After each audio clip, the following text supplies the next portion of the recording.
Assalamualaikum warahmatullahi wabarakatuh. Alhamdulillah, selalu saja kita memuji Tuhan kita Allah subhanahu wa ta'ala. Karena memang dengan memujinya, segala kebutuhan kita akan dipenuhi olehnya. Dan juga kita panjatkan salam hormat kita, salawat dan taslim kepada Nabi besar Muhammad sallallahu alaihi wasallam sebagai bentuk kepatuhan kepada Sang Pencipta yang telah membacakan salam hormat kepada beliau sebagai ibadah. Saudaraku seiman, kita akan lanjutkan bahasan kita Sirah Nabawi, dan kita akan melanjutkan bahasan yang tadi pagi atau tadi siang tepatnya pada saat kita sudah selesai menutupnya tentang beberapa orang-orang Quraisy yang bertauhid. Dan yang terakhir tadi kita bahas adalah surah Ad-Duha, surah yang turun setelah terputusnya wahyu yang ketiga setelah surah Al-Mudaththir, surah Al-Muzammil, kemudian surah Ad-Duha.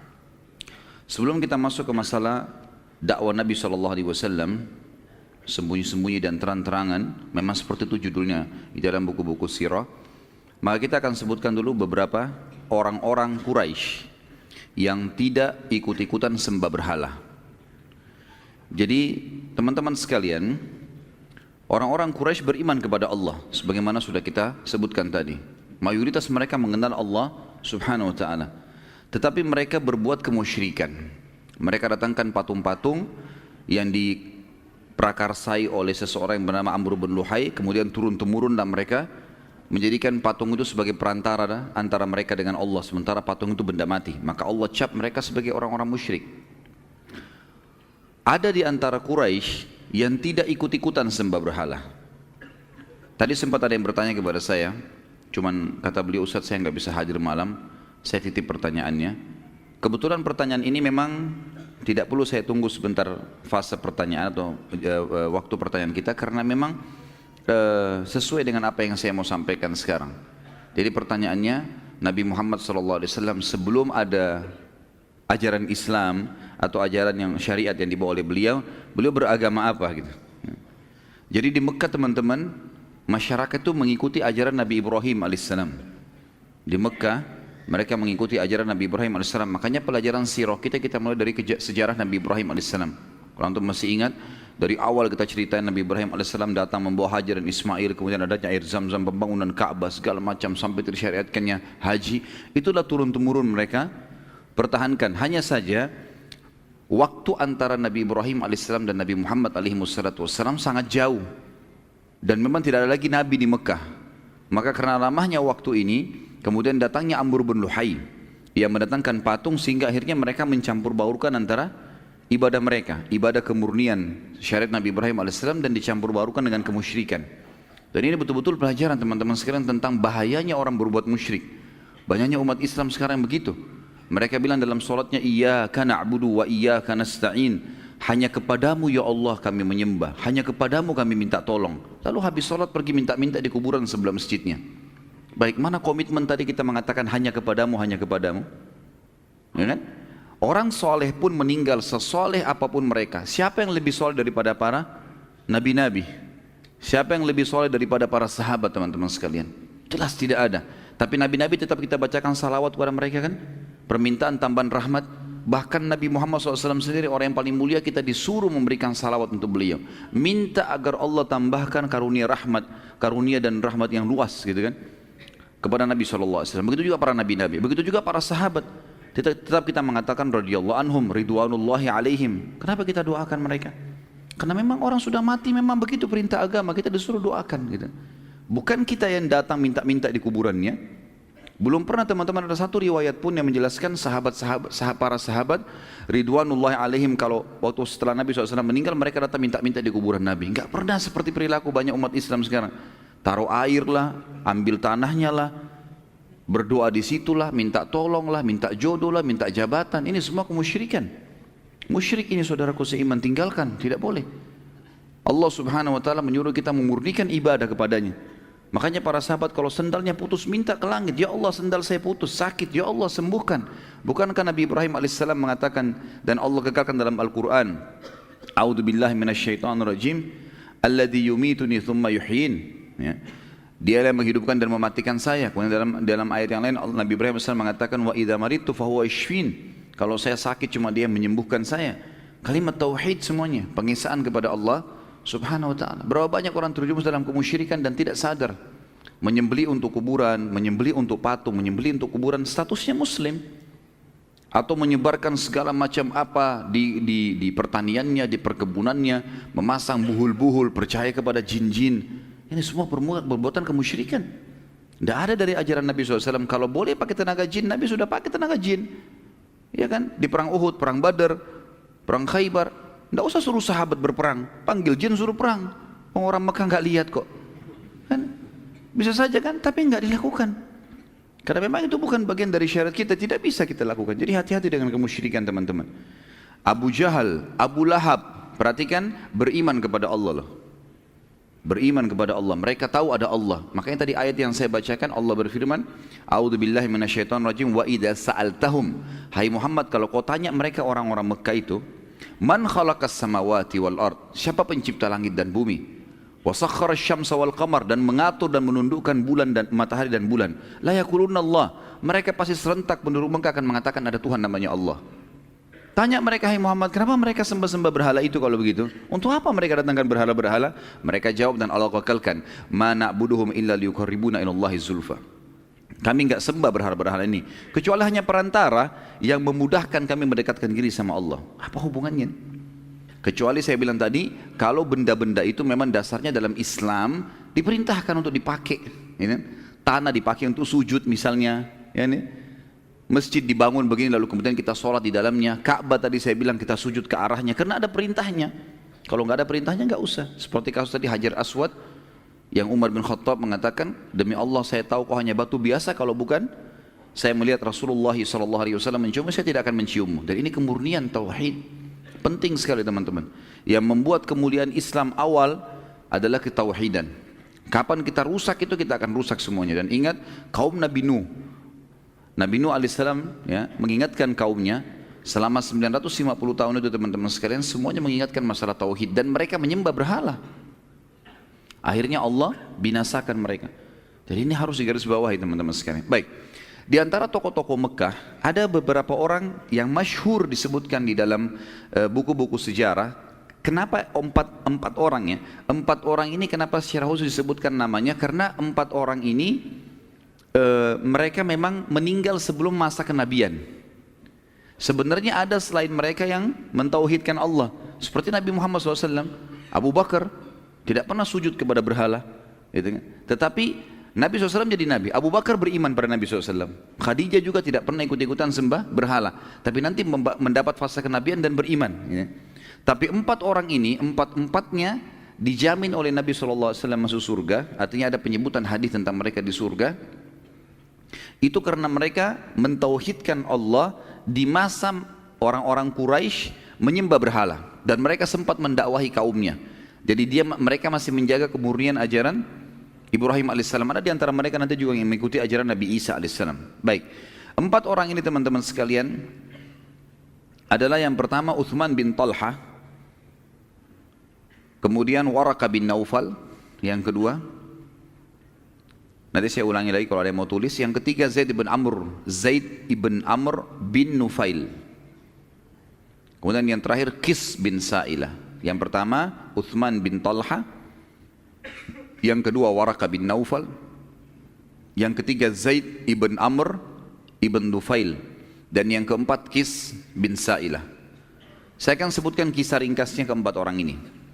Keempat orang ini teman-teman orang yang gelisah sekali di Mekah karena mereka sudah sepuh ya, sudah berumur, dan mereka memang tidak pernah menyembah berhala. Mereka gelisah melihat orang tawaf telanjang, orang sembah berhala, orang makan bangkai, minum darah, segala macam. Di Mekah jahiliyah luar biasa. Mereka mengganti zikir-zikir dan doa kepada Allah dengan bersiul dan tepuk tangan. Ya, begitu mereka pada saat tawaf gitu kan. Itu Allah sebutkan dalam Al-Quran mukaan wa tasdiyah. Dalam ayat Al-Quran disebutkan mereka bersiul dengan tepuk tangan gitu. Maka mereka gelisah. Keempat orang ini lalu sepakat kita keluar dari Mekah aja. Maka kita mulai dari Uthman bin Talha dan Waraka bin Naufal. Dua orang ini keluar menuju ke negeri Syam. Dan keduanya akhirnya menemui pendeta Nasrani. Lalu mulai bertanya tentang apa itu agama Nasrani. Pada saat itu dengan mengambil kesimpulan bahwasanya Nasrani mengimani ada Tuhan namanya Allah, dan mereka mengatakan Isa datang setelah Ibrahim, maka berimanlah Waraqah bin Naufal dengan Uthman bin Talha. Ini ringkas cerita keduanya. Tentu Uthman bin Talha, saya pribadi tidak menemukan hadis menyebutkan tentang dia, tetapi Waraqah bin Naufal ada. Sebagaimana saya jelaskan tadi, kasus setelah bertemu dengan Nabi SAW, dan dia mengatakan, hai Muhammad, demi Allah yang menemui kau adalah Namusul Akbar, nama lainnya Jibril AS yang telah menemui Musa. Kalau seandainya saya mendapatkan masa kau nanti diobatkan jadi Nabi, sudah diperintahkan berdakwah, maka aku akan jadi penolongmu. Nanti aku beriman padamu, dan aku pada saat kaummu mengeluarkanmu dari kota ini. Terus Nabi SAW menyebutkan pada saat Waraqah bin Naufal meninggal di masa 6 bulan fase terputusnya wahyu, aku diperlihatkan Waraqah bin Naufal di surga. Kemudian kisah Zaid bin Amr bin Nufail, ini agak unik sedikit kisahnya. Zaid bin Amr bin Nufail lebih kritis, orangnya lebih kritis, ya. Dia kemudian menemui pendeta Nasrani, dia menemui pendeta Yahudi, bukan pendeta Nasrani. Dia pergi ke negeri Syam, yang dia tanya-tanya ke orang, siapa orang yang paling pintar di muka bumi, yang mengenal Allah. Maka simpang siur berita, mereka mengatakan pendeta Yahudi.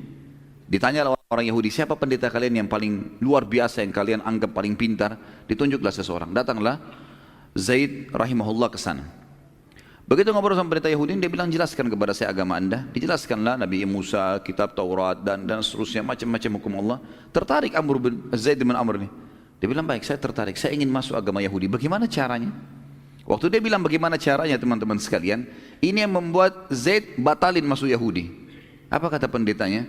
Kalau kau mau jadi Yahudi, kamu harus dimurkahi sama Allah dulu, baru kamu taubat, baru masuk Yahudi. Kata Zaid bin Amr, saya tinggalkan Mekah karena takut dari murkahnya Allah. Ngapain saya sekarang nyari murkahnya Allah? Dia bilang itu syaratnya kalau mau Yahudi. Harus cari dulu masalah, biar Allah murka, baru kau tobat. Kemudian baru bisa masuk agama Yahudi. Kata dia, saya tidak mau agama ini. Ada enggak orang yang pintar lain yang mengenal Allah selain anda? Dia bilang, saya tidak tahu. Kecuali pendeta Nasrani. Karena mereka mengaku ada Nabi setelah Musa. Baik, di mana tempat mereka? Ditunjuklah beberapa gereja. Pergilah Zaid bin Amr ini ke gereja. Tanya Nasrani, siapa pendeta yang paling pintar? Si fulan, didatangilah pendeta itu. Tanya-tanya Nasrani, ternyata memang informasinya lebih lengkap. Karena orang-orang Nasrani beriman tentang Musa, tapi ada Nabi lagi setelahnya namanya Isa. Mereka beriman ada Taurat, mereka beriman ada kitab setelahnya namanya Injil. Berarti ini lebih sempurna. Apa hukum-hukum dijelaskan semua. Baik, setelah itu saya mau masuk agama Nasrani. Jawabannya pendeta Nasrani juga membuat dia tidak jadi masuk Nasrani. Apa jawabannya? Waktu ditanya bagaimana caranya masuk Nasrani, kata pendeta itu dalam riwayat ini, kamu harus sesat dulu. Setelah kamu sesat, gitu kan, kemudian kau taubat baru jadi Nasrani. Kata dia, saya tinggalkan Mekah supaya nggak sesat. Ngapain saya harus sesat sekarang gitu? Dia bilang itu syaratnya. Kata Zaid, saya tidak mau kalau begitu. Agama apa yang mengenal Allah yang kau kenal, yang kau tahu? Dia bilang, saya tidak tahu. Yang saya tahu cuma ada satu, namanya agama Hanif. Apa itu agama Hanif? Agamanya Nabi Ibrahim alaihissalam. Kan Allah sebutkan Hanifah Muslimah. Ya, itu Ibrahim alaihissalam punya Hanif. Hanif itu agama lurus, mentauhidkan Allah. Pokoknya nggak ada sekutunya Allah. Allah itu Esa. Dan ini memang ajaran murni gitu kan. Lalu kata Zaid, bagaimana caranya? Siapa yang saya temui untuk saya belajar? Kata pendeta itu, nggak ada lagi. Nggak ada orang. Saya pun tidak tahu itu. Itu dulu agama di Mekah gitu.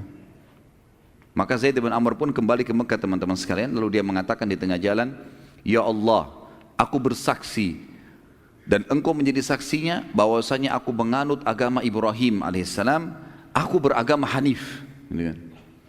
Aku akan menyembah Allah, tidak menyekutukannya, dengan tidak menyembah berhala, tapi aku tidak tahu bagaimana caranya beribadah, ya Allah, pandulah aku. Jadi dia tidak tahu bagaimana caranya.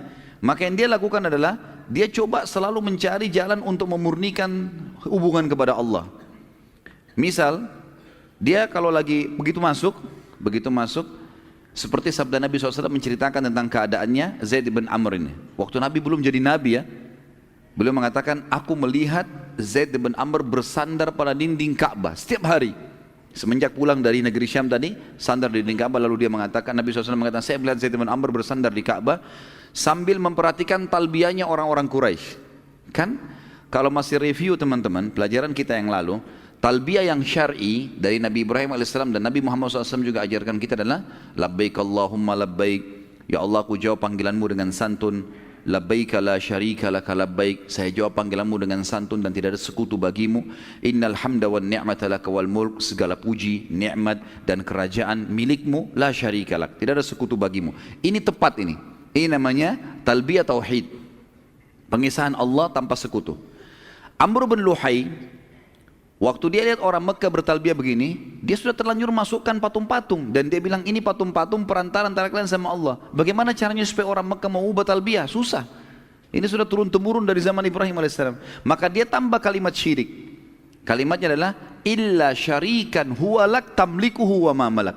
Naudzubillah. Artinya kecuali sekutu ya Allah. Ada sekutu yang kami taruh-taruh patung ini jadi sekutumu, yang kau juga menguasainya dan kau pemiliknya. Tapi tetap kalimat illa syarikan, kecuali sekutu. Ada sekutu yang disekutukan sama Allah. Maka Zaid bin Amr, kata Nabi SAW, berteriak pada saat mereka sudah mengatakan sampai kalimat labbaik Allahumma labbaik, labbaik la syarika laka labbaik, innal hamda wan ni'mata laka wal mulk la syarika lak. Pas di situ sebelum mereka tambah kalimat syiriknya illa syarikan huwalak, dia berteriak cukup, cukup, jangan disambung. Selalu dia berkata begitu, berhentilah. Lalu orang-orang Quraisy melempari dia dengan batu, menyuruh Zaid bin Amr rahimahullah untuk meninggalkan tempat itu. Dia juga tidak cukup sampai dia tetap aja tidak, jangan, bertauhidlah kepada Allah. Ini ajaran Nabi Ibrahim, harus hanif, lurus, nggak boleh gitu. Jadi dia coba cari celah di mana yang ada kalimat syirik, maka dia tinggalkan sama dia. Begitu juga dengan orang-orang Quraisy, mereka suka datang membawa sembelihan-sembelihan, lalu kemudian mereka menyembeli untuk patung-patung itu. Ada di antara mereka teman-teman yang menggunakan nama Allah, gitu kan? Pada saat mau menyembeli, mereka menggunakan nama Allah, tapi untuk berhala, gitu kan? Jadi misal orang Islam sekarang menyembeli untuk laut, supaya kapalnya tidak tenggelam, penjaga lautan lah, ya? Untuk apalah, untuk kebun, untuk rumah baru, segala macam. Menyembeli bukan untuk Allah, gitu kan? Walaupun menggunakan nama Allah ini bisa syirik, ya? Karena tujuannya untuk itu, bukan untuk Allah SWT murni. Maka Zaid bin Amr berdiri dekat mereka, jangan sembelih untuk patung-patung ini, sembelihlah. Allah yang menciptakan hewan-hewan ternak itu untuk kalian nikmatin. Kenapa kalian menyembelih untuk berhala? Dan mereka habis disembelih, mereka nggak makan daging itu, dagingnya dibuang aja di situ sampai membusuk di dekatnya berhala itu. Jelas-jelas patung nggak bisa makan, ya rusaklah dagingnya, gitu kan? Tapi begitu yang mereka lakukan. Tapi Zaid bin Amr terus mengingatkan. Sampai akhirnya Zaid bin Amr ini meninggal, dia wafat 5 tahun sebelum penobatan Nabi SAW jadi Nabi. Dan Nabi SAW bersabda dalam hadis sahih, aku melihat Zaid, aku diperlihatkan Zaid mengenakan pakaian-pakaiannya di surga. Juga dalam hadis yang lain, Zaid akan dibangkitkan satu umat. Jadi dia sendiri hari kiamat sendirian, seperti satu umat sendiri. Artinya dia dipastikan akan selamat dengan izin Allah. Dan Nabi SAW sempat bersahabat sama Zaid, karena Nabi SAW juga tidak sembah berhala. Tapi waktu itu belum ada perintah syariat, belum dinobatkan jadi Nabi, gitu kan. Yang terakhir, yang keempat teman-teman sekalian adalah Qis bin Sa'ilah. Qis bin Sa'ilah juga orang yang bertauhid dan tidak syirik. Dan dia lebih dulu berdakwah daripada Zaid bin Amr, daripada Uthman bin Talha, daripada Waraqah bin Naufal. Kalau Uthman bin Talha dan Waraqah bin Naufal, mereka tidak mendakwakan agama Nasrani di Mekah. Mereka cuma ambil buat diri mereka sendiri, gitu kan. Kalau Zaid bin Amr, dia menjalankan agama Ibrahim alaihissalam. Dan Qis bin Sa'ilah juga bertauhid. Tapi dia tidak menyatakan agama apa yang dia pegangi. Dia cuma berjalan dengan apa yang sudah dianggap bagian daripada syariat Ibrahim alaihissalam di Mekah. Karena dia sering melakukan atau melarang orang-orang menyembah berhala, menyembelih seperti Zaid bin Amr tadi, maka dia diusir dari Mekah. Waktu dia diusir dari Mekah, maka dia pun hidup di padang pasir. Dalam beberapa athar disebutkan kalau Qis bin Sa'ilah ini orangnya sangat dewasa, bijaksana, dan kadang-kadang orang Mekah kalau punya masalah bertanya kepada dia. Saking seringnya dia hidup di padang pasir dan sendirian, maka dia hidup bersama dengan uhush dalam bahasa Arab, dalam buku-buku sirah, atau sama hewan-hewan liar. Sampai dikatakan dalam salah satu kisah, beberapa orang Mekah pernah mau bertanya sama dia, minta pendapatnya. Dia sedang minum di genangan air bersama singa-singa, gitu kan. Dan pada saat itu dia sempat memukul beberapa ekor singa sambil mengatakan, berikan temanmu minuman.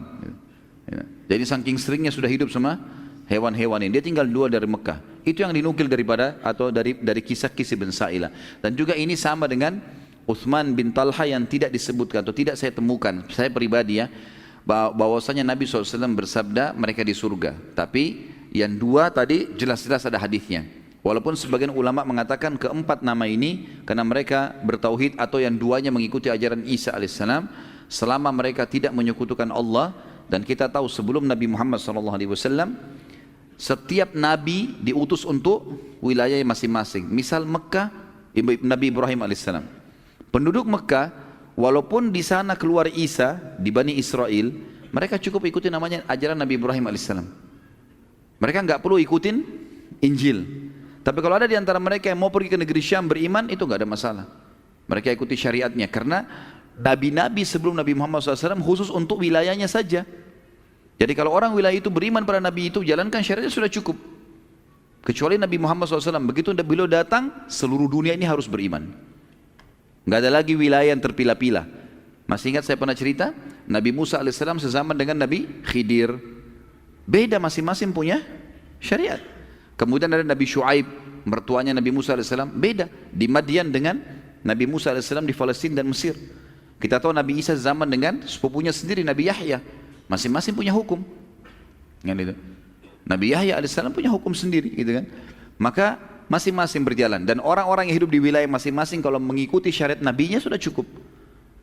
Tapi mereka harus mengimani keberadaan nabi-nabi yang lain. Cuma penerapan hukum seperti itu.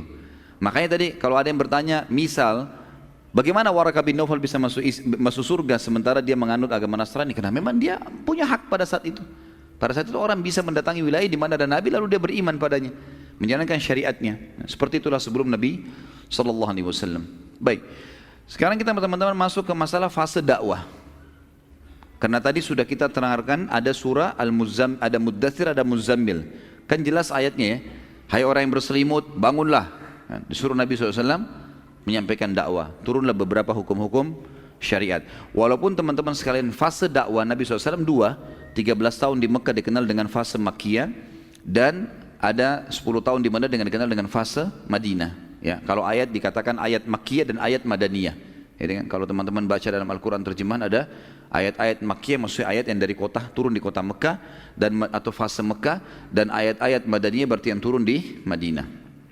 Umumnya ayat-ayat Al-Quran yang turun di Mekah itu berisi tentang kisah-kisah umat sebelum kita, kan? Kisah-kisah tentang surga dan neraka, siksa kubur, gitu. Ini semua isinya itu, peringatan-peringatan seperti ini. Jadi belum mencakup hukum-hukum syar'i, kecuali sebagian kecil. Kalau ayat-ayat Madaniyah yang di Madinah itu semuanya hukum. Seperti kita tahu tahun 2 Hijriah, nanti kita pelajari tahun 2 Hijriah mulai ada puasa Ramadan, mulai ada perintah-perintah jihad, ya, mulai ada perintah di fase Madinah haji, ya, dan umroh sesuai dengan syariat Allah Subhanahu Wa Taala. Jadi banyak yang terjadi di hukum-hukum Madinah itu. Baik, kita mulai dengan dakwah sembunyi-sembunyi dan kita insya Allah juga akan terangkan dakwah terang-terangan. Setelah turun surah Al-Muzammil, Nabi SAW mulai berdakwah dan pada paling awal beliau dakwahi adalah istrinya tercinta Khadijah radhiyallahu anha. Dan Khadijah tidak ragu, kemudian langsung menerima Islam dan ia wanita pertama yang menganut Islam. Kemudian Nabi SAW mendatangi anak angkatnya, tadi saya sempat singgung namanya Zaid bin Harithah, ya, atau sahayanya.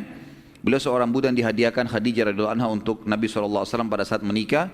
Sebelum Zaid bebas, sebelum masuk dalam keterbudakan, tadi kalau masih ingat ceritanya, beliau adalah anak kepala suku, gitu kan? Dan ayahnya bernama Harithah. Kemudian suku Harithah dan suku lain berperang, lalu kemudian kalah. Pada saat kalah, Zaid ditawan oleh musuh, kemudian diperjualbelikan di pasar sampai tiba di pasar Mekah, dibeli oleh Khadijah. Khadijah hadiahkan kepada Nabi SAW. Harithah mendengar, cari tahu anaknya di mana, sampai mendengar kalau itu ada di tangan Nabi SAW, di tangan seorang tokoh Mekah namanya Muhammad. Belum Nabi jadi Nabi ini kan. Kemudian dia datang dan berkata, hai Muhammad, anak saya Zaid ini adalah orang yang bebas, bukan budak. Berapapun kau minta tebusannya saya akan bayar. Karena dia orang bebas dulu, suku saya berperang dan kalah. Kata Nabi SAW, tidak usah bayar, tanya Zaid. Kalau Zaid pilih kamu, silahkan, dia bebas. Kalau dia pilih saya, kau harus bisa menerimanya. Kata Haritha, baiklah. Datanglah kepada, kata dia, sangat bijaksana. Lalu dia datangi anaknya. Hai Zaid, tinggal kau pilih saja ayahmu, kau akan kembali kepada sukumu, kau akan menjadi pengganti ayahmu menjadi kepala suku. Muhammad sangat bijaksana. Atau kau pilih Muhammad tetap dalam keterbudakan. Kata dia, tidak, demi Allah, aku tidak akan pernah mendahulukan atau mengedepankan siapapun atas Muhammad. Dalam riwayat lain dikatakan, aku tidak akan mendapatkan siapapun yang berperilaku seperti baiknya Muhammad padaku. Jadi sampai kebaikan ayahnya pun dia lupakan, gitu kan? Karena baiknya Nabi SAW. Dan ulama mengatakan ini tentu ada hikmah-hikmah syar'i, ya. Ada hikmah syar'i. Ini bukan masuk dalam bab durhaka dengan orang tua, tidak. Karena Zaid bukan niat durhaka. Zaid niat untuk menerima pilihan dari ayahnya. Ikut sama Muhammad tetap budak, atau kau ikut saya menjadi anak kepala suku. Jadi dia tidak menolak ayahnya, tapi dia disuruh pilih. Maka dia lebih memilih tinggal bersama Nabi SAW. Dari semenjak kisah itu maka Zaid diganti namanya dari Zaid bin Haritha menjadi Zaid bin Muhammad sampai turun firman Allah Subhanahu wa taala dalam surah Al-Ahzab surah nomor 33 ayat 40. A'udzu billahi minasyaitonir rajim. Ma kana Muhammadun aba hadin min rijalikum walakin Rasulullah wa khataman nabiyyin wa kana Allah bikulli syai'in alima. Muhammad bukanlah sekali-kali bapak seseorang di antara kalian, tetapi dia adalah Rasulullah dan penutup para nabi-nabi, dan Allah Maha mengetahui segala sesuatunya. Ayat tadi ini teman-teman melarang penisbatan nama selain ayah sendiri pada seseorang. Makanya Zaid dikembalikan namanya menjadi Zaid bin Haritha. Dan saya sudah sebutkan tadi, termasuk tidak boleh istri mengganti nama ayahnya, walaupun ayah itu orang kafir. Walaupun ayah itu orang kafir. Kita tahu Abu Talib meninggal dalam keadaan kufur, tapi Ali bin Abi Talib, gitu kan? Jelas tetap aja. Khattab, ayahnya Umar, setahu saya meninggal dalam keadaan kufur, maka Umar bin Khattab tetap nisbat namanya. Dan banyak yang lain seperti itu, banyak yang lain, ya. Yang memang mereka meninggal dalam keadaan kufur tapi tidak ada penghapusan penisbatan nama, karena itu kuasa Allah Subhanahu wa taala. Zaid bin Haritha tumbuh di rumah Nabi SAW, dan pada saat perintah dakwah datang dia langsung beriman pada risalah Nabi SAW, dan dialah sahaya pertama yang masuk Islam setelah tadi Khadijah adalah wanita pertama. Kemudian orang yang ketiga yang masuk Islam adalah sepupu Nabi SAW yang diambil oleh Nabi SAW, tinggal di rumahnya, namanya Ali bin Abi Thalib radhiyallahu anhu. Dan ini ada kisahnya sendiri. Nabi SAW dulu, sebagaimana saya ceritakan teman-teman, pada saat Abdul Muttalib kakeknya meninggal di umur 8 tahun, maka Abu Talib mengambil Nabi SAW dan tinggal di rumahnya sampai menikah dengan Khadijah. Dari umur 8 tahun sampai umur 25 tahun tinggal bersama Abu Talib. Tetapi setelah dia berbisnis SAW di umur 21 tahun, beliau sudah mulai membantu pamannya, sudah tidak lagi bergantung, gitu kan. Dan ada cerita yang sampaikan kalau masih ingat, baginda Nabi SAW adalah memiliki akhlak yang sangat mulia. Di rumah Abu Talib karena sibuk mengurus dari suku Abdiddar, mengurus Ka'bah. Kalau dia punya uang sedikit dihabisin untuk mengurus Ka'bah, gitu kan. Jadi dia miskin, dia nggak punya apa-apa. Jadi kalau disiapin makanan dikeroyokin sama anak-anaknya yang cukup banyak. Maka Nabi SAW tidak ikut-ikutan, tidak pernah berebut makanan di situ. Akhirnya kata Abu Talib kepada istrinya, kalau kau siapin makan, buatkan sendiri buat Muhammad, karena Muhammad tidak berebut sama mereka. Kadang-kadang Nabi SAW sampai berhari-hari kelaparan karena tidak dapat makanan. Nah, untuk membalas jasa pamannya sekarang, setelah beliau menikah, sudah punya kemampuan, beliau mendatangi pamannya yang lain bernama Abbas, yang nanti masuk Islam radhiyallahu anhu, ayahnya Abdullah bin Abbas, ya. Dia mengatakan, wahai paman, kayaknya pamanku yang satu Abu Talib, kita tahu keadaannya, anaknya banyak, keadaan ekonominya miskin. Bagaimana kalau kita ambil anak-anaknya, supaya anak-anaknya meringankan bebannya Abu Talib. Kata Abbas, pemikiran yang bagus. Abbas bilang, Muhammad SAW mengatakan, saya ambil satu, anda ambil satu, siapa ambil satu, keluarga bagi deh, kita hidupkan. Tetap dia bertemu sama ayahnya, tapi kita yang biayai hidupnya, tinggal serumah dengan kita. Maka pada saat itu mereka menyampaikan hajatnya kepada Abu Talib. Abu Talib mengatakan, kalau kalian meninggalkan untuk saya Aqil ini anak tertuanya, maka yang lain silakan ambil, nggak masalah. Yang penting Aqil tinggal bersama saya. Maka Nabi SAW pun memilih Ali bin Abi Thalib. Dan ini satu karunia yang besar sekali dari Allah yang maha tinggi dan maha pemurah untuk Ali radhiyallahu anhu. bagaimana dia hidup di rumah Nabi SAW, di rumah kenabian, ya. Dan nanti Nabi SAW pun juga menikahkan dia dengan anak Nabi SAW, Fatimah, yang sudah masyhur tentunya. Kemudian setelah selesai itu Nabi SAW juga mengajak anak-anaknya sendiri, semua perempuan, Ruqayyah, Ummu Kalthum, Zainab dan juga Fatimah radhiyallahu anhunna, mereka semua langsung terima kenabian ayahnya. Lalu Nabi SAW tidak menunda, subhanallah, di hari itu juga. Dan ini ciri orang beriman, kalau sudah tahu kebenaran, sudah tahu dalilnya, sampaikan, jangan ditunda. Kita nggak tahu umur, sampaikan tentang sholat, sampaikan tentang apa saja yang kita jelas ilmunya, nggak salah, sampaikan saja. Karena itu jadi amal jariah buat kita, dan ilmu itu adalah amal jariah yang luar biasa, karena sekali kita ajarkan ke orang, dia faham sampai mati tuh. Dia amalkan atau tidak amalkan, minimal dia sudah faham. Apalagi kalau diamalkan sama dia, apalagi kalau diajarkan ke orang lain, gitu kan? Maka Nabi SAW langsung keluar rumah dan menemui sahabat paling terdekat dengan beliau, yaitu Abu Bakar radhiyallahu anhu. Dan Abu Bakar namanya adalah Abdullah bin Abi Quhafah. Abu Bakar julukannya, kunyanya, tapi namanya Abdullah bin Abi Quhafah radhiyallahu anhu, sahabat yang sangat luar biasa. Datanglah Nabi SAW lalu mengatakan, wahai Abu Bakar, saya adalah utusan Allah, telah datang wahyu, datang begini, diceritain semua. Kata Abu Bakar, ya engkau adalah utusan Allah. Asyhadu an la ilaha illallah wa anna Muhammadar Rasulullah. Spontan. Sampai kata Nabi SAW, tidak ada orang yang aku ajak Islam. Maksudnya bukan Khadijah, bukan Ali, bukan Zaid, bukan tadi orang-orang yang pertama. Setelah Abu Bakar, tidak ada orang yang aku ajak setelah Abu Bakar masuk Islam kecuali bertanya. Melainkan Abu Bakar tidak pakai bertanya, langsung saja syahadat. Setelah itu Abu Bakar sangat cerdas, bertanya kepada Nabi SAW, ya Rasulullah, tadinya panggil Muhammad, sahabat dekatnya. Tahu utusan Allah, mengatakan, wahai utusan Allah, ya Rasulullah, apa yang anda perintahkan sama saya ini?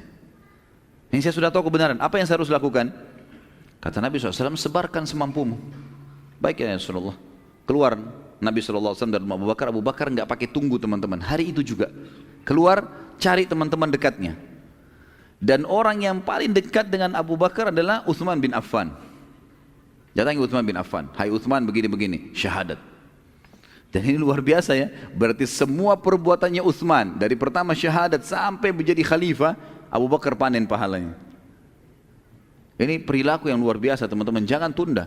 Teman-teman pedagang sudah tahu di pengajian, sebarkan pengajian itu di pasar. Yang kerja di kantor, sebarkan di kantor. Kalau mereka berubah mengerjakan teman-teman sekalian, maka itu luar biasa, sebarkan ke keluarga. Kebaikan-kebaikan, jangan tunda. Jangan kasih peluang orang lain yang melakukannya, karena kita membutuhkan itu. Jangan sibuk anak-anak kita terus sekolah yang kita andalkan. Antum punya andil apa? Gitu. Didik mereka, ajarkan mereka kebaikan-kebaikan. Jangan cuma sekolah kita andalkan, karena kita juga butuh amal jariah dari mereka, gitu kan? Lalu setelah itu, tentu kita sudah tahu ya, Utsman punya banyak sekali hadis ya. Di antaranya Nabi SAW mengatakan, tidakkah saya malu dengan laki-laki yang malaikat pun malu padanya? Itu Utsman bin Affan, karena luar biasa ibadahnya, sampai sebagian ulama mengatakan karena Utsman bin Affan tidak pernah lihat kemaluannya sendiri, apalagi lihat kemaluan orang lain. Jadi malaikat pun malu sama dia, sampai luar biasa begitu. Kemudian Utsman bin Affan juga yang pernah, nanti kita akan pelajari insya Allah bagaimana dia membiayai peperangan-peperangan, sampai kata Nabi SAW, tidak ada lagi yang bisa menahan Utsman masuk ke surga setelah apa yang dilakukan hari ini. Berinfak luar biasa. Ada kisahnya saya sebutkan di YouTube tentang Utsman bin Affan radhiyallahu anhu. Tapi yang inti kita ingin titik beratkan, semua pahala Utsman dipanen oleh siapa? Abu Bakar. Hanya dengan ngajak syahadat, tidak ada ruginya, nggak ada capeknya, nggak ada biayanya, gitu kan? Ajak syahadat. Nanti dia tidak terima Ustaz, bukan urusan kita, dia tidak terima. Sampaikan dulu. Ma'alaika illa al-balagh. Tugasmu cuma sampaikan. Saya datang sini teman-teman, saya cuma sampaikan. Entah siapa di antara antum yang amalkan, Allahu alam. Yang amalkan alhamdulillah akan jadi amal jariah buat saya gitu. Sampaikan saja.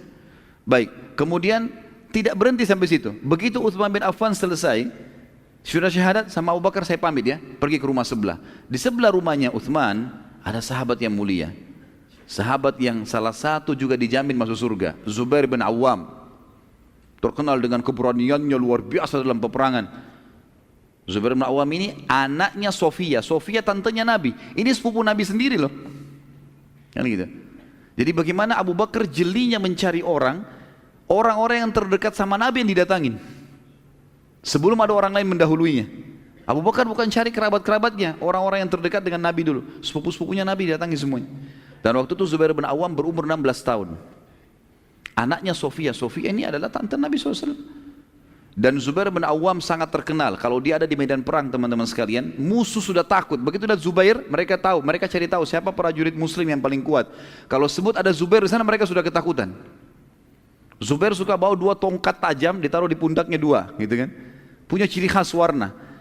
Dia kalau berhadapan musuh di medan perang, peperangan manapun, Zubair ini selalu dia di depan. Ini musuh, dia di depan sini. Pasukan muslim di belakangnya, sambil ngelihat mukanya musuh ini. Nah. Tunggu di belakang takbir, dia masuk serbu duluan, sendirian. Sampai ke belakang pasukan musuh, dia kembali lagi. Mati terbunuh, mati syahid. Saking beraninya, luar biasa gitu. Sampai musuh ketakutan kalau dia ada, karena satu orang bisa ngocak-acik macam-macam. Gitu kan. Seperti itulah. Dan yang panen pahalanya siapa? Abu Bakar. Karena dakwah, gitu kan. Karena sampaikan. Kemudian teman-teman sekalian, tidak cukup sampai situ. Dia mendatangi sahabat dekatnya Zubair, juga satu yang dijamin masuk surga, Talha bin Ubaidillah. Ini juga satu yang dijamin masuk surga. Orang yang terkenal, dia bersaing dengan Utsman bin Affan dalam sedekah. Kalau antum dengar di YouTube sudah ada serial sahabat, alhamdulillah sudah sampai 18 serial sahabat. Salah satunya adalah Talha bin Ubaidillah. Bagaimana infaknya dalam hidupnya, luar biasa kiprah-kiprahnya dalam peperangan. Sampai Talha bin Ubaidillah ini diberikan julukan sama Abu Bakar adalah perang Uhud miliknya Talha bin Ubaidillah. Karena waktu Nabi SAW terdesak, dia menahan Nabi dengan badannya. Sampai dia pingsan gara-gara luka semua badannya. Tangannya sampai terputus, giginya sampai ompong gitu kan di perang Uhud itu. Sampai para sahabat memuji mengatakan, ompongmu membawa masuk surga gitu. Lah ya. Karena jatuh giginya disuruh kena membela Nabi SAW. Dan mereka mengatakan Allah memberikan ketampanan pada Talha justru pada saat dia sudah ompong lebih tampan lagi. Nah iya, begitu dinukil dalam riwayat. Allah berikan begitu luar biasa. Nah, sudah masuk Isya? Baik sebentar. Kemudian setelah Talha bin Ubaidillah masuk Islam, ini hari yang sama ya, Abu Bakar gak tunda nih. Juga dipanen pahalanya. Datang dia kepada sahabat yang mulia, salah satu juga yang jamin masuk surga, Sa'ad bin Abi Waqqas. Sahabat yang mulia luar biasa. Seluruh wilayah Persia takluk di tangannya Sa'ad bin Abi Waqqas. Seluruh wilayah Persia. Jadi Iran, Irak, Afghanistan, Rusia, semua itu teman-teman sekalian masuk Islam dengan perantara Sa'ad bin Abi Waqqas. Panen pahalanya luar biasa. Puluhan jutaan orang masuk Islam, dan ulama-ulama kita tahu seperti Imam Abu Hanifah di sana, ya kan? Kemudian kita tahu juga Imam Ahmad juga di sana di Irak. Kita tahu enam-enamnya ahli hadis, ya, Bukhari, Muslim, Abu Daud, Tirmidzi, Ibnu Majah, Nasai, ini semua ada di negeri Persia sana.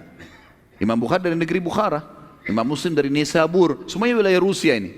Semuanya dipanen oleh pahalanya Sa'ad bin Waqqas. Dan yang membuat dia masuk Islam adalah Abu Bakar.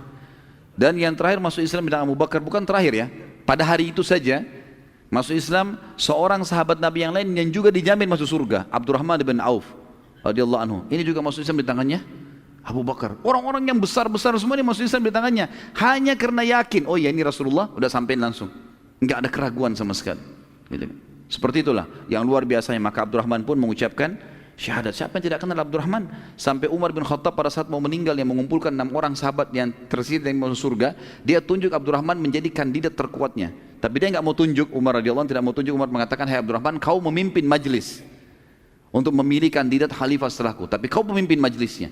Dan pada saat itu pun Umar mengatakan, kalau Abdurrahman yang jadi saya setuju. Karena dia luar biasa percayanya dengan orang ini. Ini juga masuk Islam di tangan Abu Bakar radhiyallahu anhu. Kemudian teman-teman kita tutup dengan untuk sekarang ya, sampai azan Isya saja ini. Dari kasus ini dapat diambil pelajaran bagaimana kecerdasan dan juga gagasannya dan ketegasan, kejelian, kecerdasan Abu Bakar radhiyallahu anhu dalam mendakwakan Islam. Sampai Rasulullah SAW akhirnya bersabda setelah itu, bila ditimbang iman seluruh umat ini dengan imannya Abu Bakar, iman umat ini ditimbangan, semua kita ini, semua sahabat, semua tabi'in, semua ulama-ulama, semua masyarakat awam yang sudah mati, yang sekarang hidup, yang akan lahir nanti, semua umat ini sampai hari kiamat ditaruh imannya di satu timbangan, dan iman Abu Bakar di timbangan sebelahnya, tetap iman Abu Bakar lebih berat. Karena tidak ada ragu, halal halal, haram haram, selesai. Hidupnya untuk itu sudah. Nggak ada bimbang, nggak ada ragu, benar nggak ya? Nggak ada sama sekali.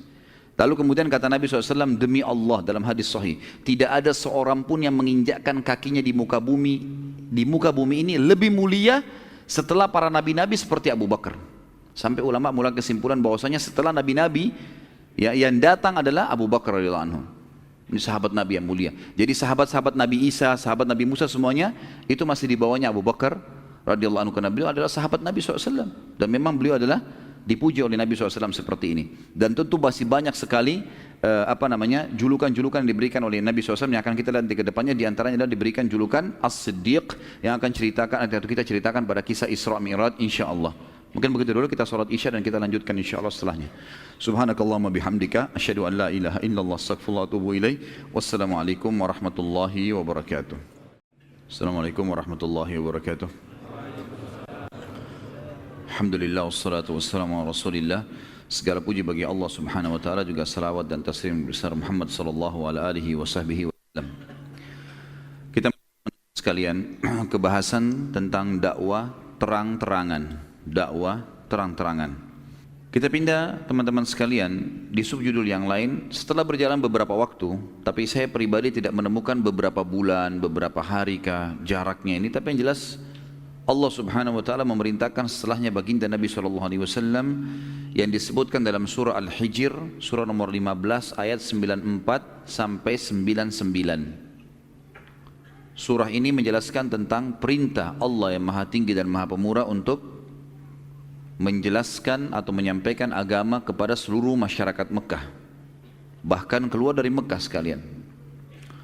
Bunyinya a'udzubillahi minasyaitonirrajim, fasda' bima tu'mar wa a'rid 'anil musyrikin inna kafainakal mustahzi'in alladhina yaj'aluna ma'allahi ilahan akhar fasawfa ya'lamun walaqad na'lamu annaka yadiku sadruka bima yaqulun fasabbih bihamdi rabbika wa kum minas sajidin wa'bud rabbaka hatta ya'tiyakal yaqin. Sampaikanlah hai Muhammad, fasda' itu perintah, kata Amr. Sekarang kau sampaikan hai Muhammad secara terang-terangan segala apa yang diperintahkan kepadamu dan berpalinglah dari orang-orang musyrik. Yang tidak mau menerima, tinggalkan saja. Yang penting kamu selalu sampaikan. Tidak usah khawatir kamu disakiti atau kamu diganggu. Sesungguhnya kami akan memelihara kamu dari kejahatan orang-orang yang mengolok-olokmu, yaitu orang-orang yang menganggap ada Tuhan yang lain di samping Allah atau menyekutukan Allah. Maka mereka kelak akan mengetahui akibat perbuatan mereka. Dan kami sungguh-sungguh mengetahui bahwa dadamu menjadi sempit disebabkan apa yang mereka ucapkan. Dan sebagian ulama tafsir mengatakan ini adalah informasi tentang para da'i. Kalau pada saat mereka ceramah, ada saja orang yang terima, ada saja orang yang nolak. Kalau Nabi SAW begitu pastilah. Tidak semua orang itu 100% bisa diterima gitu.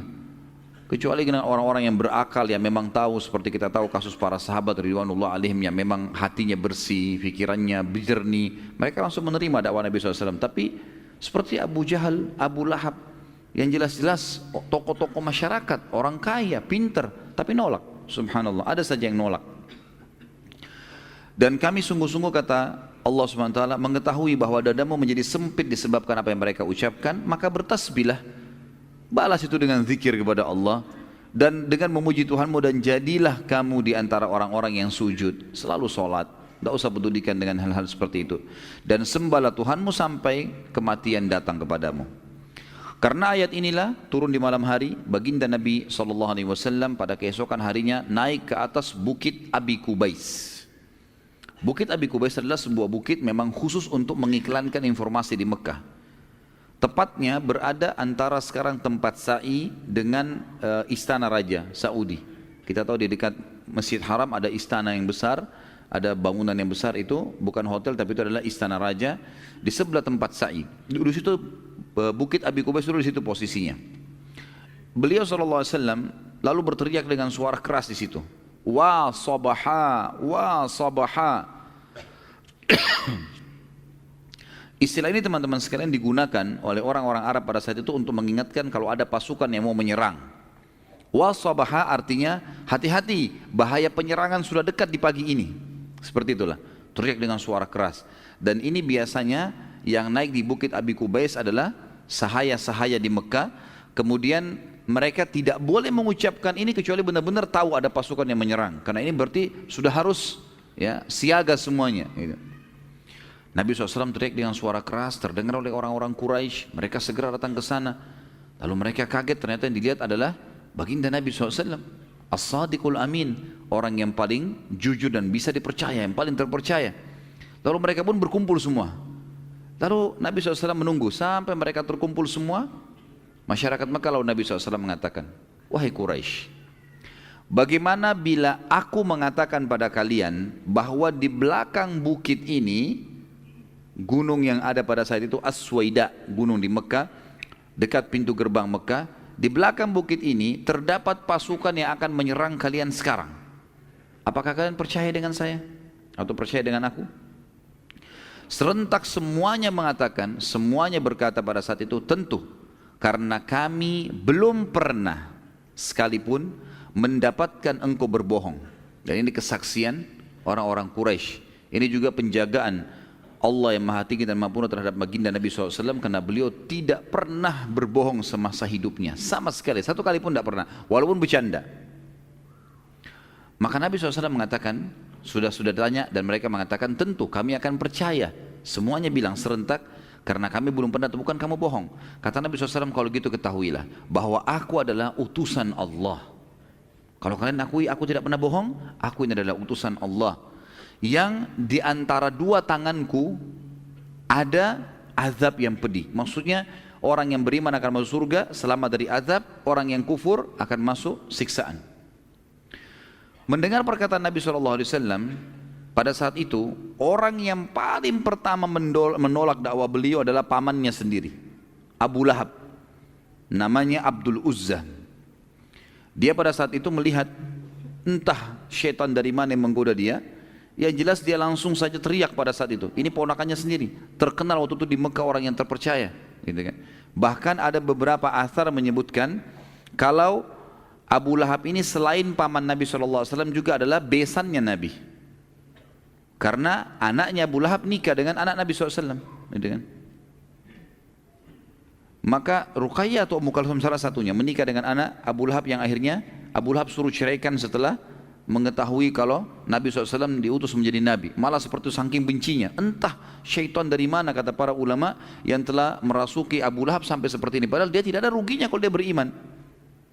Maka dia mengatakan, kecelakaan bagi Muhammad, tabban lak, bahasa Arabnya. Apakah engkau mengumpulkan kami di sini semuanya hanya untuk menyampaikan masalah itu? Maka Abu Lahab pun akhirnya membubarkan orang-orang, dan dia berkata pada saat itu, bubarlah dan jangan dengarkan dia. Lalu dia sepakat sama istrinya untuk meletakkan duri di jalan yang Nabi SAW lewati, supaya jangan berdakwah. Bayangkan ya, tidak ada sebab loh ini. Abu Lahab ini pamannya Nabi, artinya kalau memang sampai Nabi pun terkenal, nanti akan kita lihat riwayatnya itu atau kisahnya itu, mereka juga untung sebenarnya, kalaupun dia tidak beriman. Maka turunlah pada saat itu langsung spontan di Bukit Abi Qubais wahyu Allah surah Al-Lahab, karena perilaku Abu Lahab ini, gitu kan. Dan langsung pada saat itu, karena dia orang yang pertama menolak dakwah, diklaim, dicap oleh Allah ahli neraka. Ini orang sampai mati nggak bakal masuk Islam, mustahil. Memang sudah begitu, Allah sudah tahu, maka dikekalkan dalam Al-Quran. Surah Al-Lahab, surah nomor 111, ayat 1 sampai ayat 5, yang sudah kita hafal tentu. A'udzubillahi minasyaitonirrajim. Tabbat yada abi lahabin wa tab, ma agna anhu maluhu wa ma kasab. Tab itu adalah celaka, binasa, kedua tangannya Abu Lahab, dan sesungguhnya pasti dia akan binasa. Tidak akan bermanfaat seluruh harta benda yang dia telah kumpulkan dan usahakan. Sayasla naran dzata lahab, pasti dia nanti kalau mati akan masuk ke dalam api yang bergejolak-jolak, ya, bergejolak di hari kiamat di neraka. Wa imratu hammalatal hatab, dan pasti juga istrinya akan ikut bersamanya ke neraka, yang selalu membawa kayu-kayu bakar, kayu-kayu kering yang untuk dibakar jadi api, dan itu penuh duri-duri. Fi jidiha hablum mim masad, yang di lehernya si perempuan itu ada tali dari sabut. Jadi dia membawa potongan-potongan pohon yang berduri ditaruh di jalan Nabi SAW, lalu dia bawa sabut itu tujuannya dia bakar, kemudian jadi api, lalu kemudian ditaruh di duri-duri itu sehingga Nabi SAW tidak bisa lewat dalam berdakwah. Jadi tidak ada sebab ini. Hanya karena Nabi SAW mengatakan saya seorang Nabi, hanya itu. Orang Mekah itu tidak nolak ya. Yang nolak cuma Abu Lahab sama istrinya nih. Nabi SAW pada saat itu karena diperintahkan oleh Allah SWT untuk mendakwakan Islam ini, turun firman Allah setelah itu, setelah menyampaikan ke masyarakat Mekah, fokus sekarang hai Muhammad ke kerabatmu juga, panggil mereka semua. Semua kerabatmu dakwahi. Turun firman Allah langsung waktu itu dalam surah Asy-Syu'ara, surah nomor 26 ayat 214. Satu ayat saja turun. A'udzubillahi minasyaitonirrajim wa anzir ashiratakal aqrabin. Sekarang hai Muhammad berikan peringatan kerabat-kerabat terdekatmu. Maka beliau SAW mengumpulkan kerabatnya dari keturunan Abdul Muttalib pada saat itu. Di rumah beliau SAW, di rumahnya yang bersama dengan Khadijah. Sebelum beliau SAW bicara, waktu sudah kumpul semua kerabatnya, diundang Nabi SAW siapin makanan, undang mereka. Rencananya habis makan mau disampaikan. Abu Lahab datang juga waktu itu. Datang orang ini, belum Nabi SAW bicara, baru datang. Orang sudah kumpul semua, langsung dia bilang, hai Muhammad, bila engkau mengumpulkan kami untuk menyampaikan agamamu yang kemarin kau sampaikan, maka jangan kau bicara. Ini perasaan dia seorang paman, maka harus ponakannya dengar. Nah, ini satu hal yang buruk ya. Nah, banyak orang begitu. Ada orang tua, ada paman, kadang-kadang walaupun ponakannya itu benar, atau anaknya benar, dia nggak mau dengar. Ini kebodohan ini ya. Tidak benar seperti ini. Harusnya kita bijaksana, kalau itu benar walaupun dari lisan anak kecil kita harus dengar. Mungkin seseorang minum berdiri lalu anaknya mengatakan ayah jangan minum berdiri. Benar. Oh iya nak, terima kasih. Mestinya begitu. Ah kamu anak kecil ngerti apa? Tidak boleh menolak kebenaran, gitu kan? Ini bahaya ya, tidak boleh sama sekali. Abu Lahab begitu prinsipnya, dia menganggap Nabi SAW ponakan. Ponakan berarti harus lebih di bawah. Mau lebih pintar, mau apa, nggak penting gitu. Maka dia ribut. Nabi SAW pun akhirnya melihat kejadian tersebut, Nabi tidak mau bicara. Sudahlah, silakan makan semuanya. Habis makan bubar. Nabi SAW akhirnya mengundang beberapa hari lagi kemudian seluruh kerabat kecuali Abu Lahab. Dalam buku itu semua datang, silakan dikirimin undangan kecuali orang ini, jangan diundang. Waktu semuanya datang, habis makan, Abu Lahab nggak tahu berita nih. Nabi SAW sampaikan saya begini, saya utusan Allah, turun firmannya Allah, saya telah ketemu sama Jibril, diceritakan semua panjang lebar. Dan yang pertama masuk Islam adalah Sofia radhiyallahu anha, tante Nabi SAW yang mulia, ibunya Zubair bin Awam. Gitu kan. Dakwah Islam makin menyebar pada saat itu. Setelah kerabat-kerabat Nabi SAW ada yang terima, ada yang tidak. Tapi yang disebutkan dalam buku sejarah pada saat pertemuan itu yang langsung mengucapkan syahadat adalah Sofia. Ya. Apalagi anaknya Zubair sudah masuk Islam sebelum ibunya. Tadi di tangan Abu Bakar kan gitu. Dakwah Islam menyebar teman-teman sekalian pada saat itu di Mekah dan sangat cepat sekali. Ya. Tapi kebanyakan yang memeluk ini adalah orang-orang yang miskin dan kalangan-kalangan di bawah gitu. Terutama dari hamba sahaya. Yang terkenal kisahnya masyhur adalah orang yang sangat mulia, Yasir radhiyallahu anhu bersama istrinya Sumayyah radhiyallahu anha, yang terkenal dua-duanya orang yang pertama mati syahid dalam Islam. Dan juga anak mereka Ammar radhiyallahu anhum.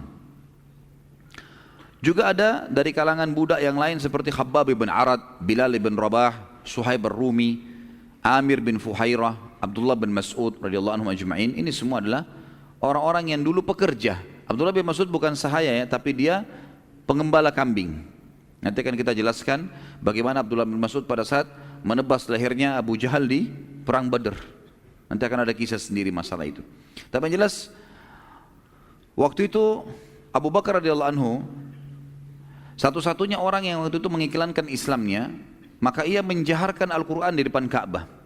Waktu sudah mulai beberapa hari berjalan, sudah mulai banyak ayat yang turun, Abu Bakar sudah mulai menghafal gitu kan ayat-ayat yang di situ. Lalu Abu Bakar datang, kemudian beliau membaca depan Ka'bah.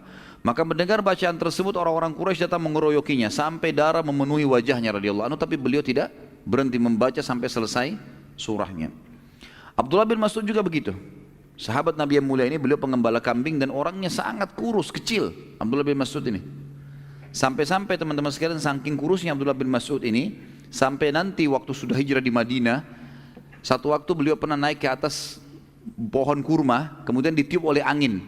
Akhirnya kainnya di bagian bawah tersingkap, menyingkap pahanya. Saking kecilnya betisnya sampai sahabat tertawa. Spontan mereka tertawakan, bukan niat mengolok ya. Karena tiba-tiba lihat kok lucu, kecil sekali gitu. Akhirnya diketawain. Apa yang dilihat teman-teman sekalian? Kata Nabi SAW dalam hadis sahih, apakah kalian menertawakan kecil betisnya Ibnu Mas'ud? Demi Allah, betis Ibnu Mas'ud itu ditimbangan pada hari kiamat lebih berat daripada gunung Uhud.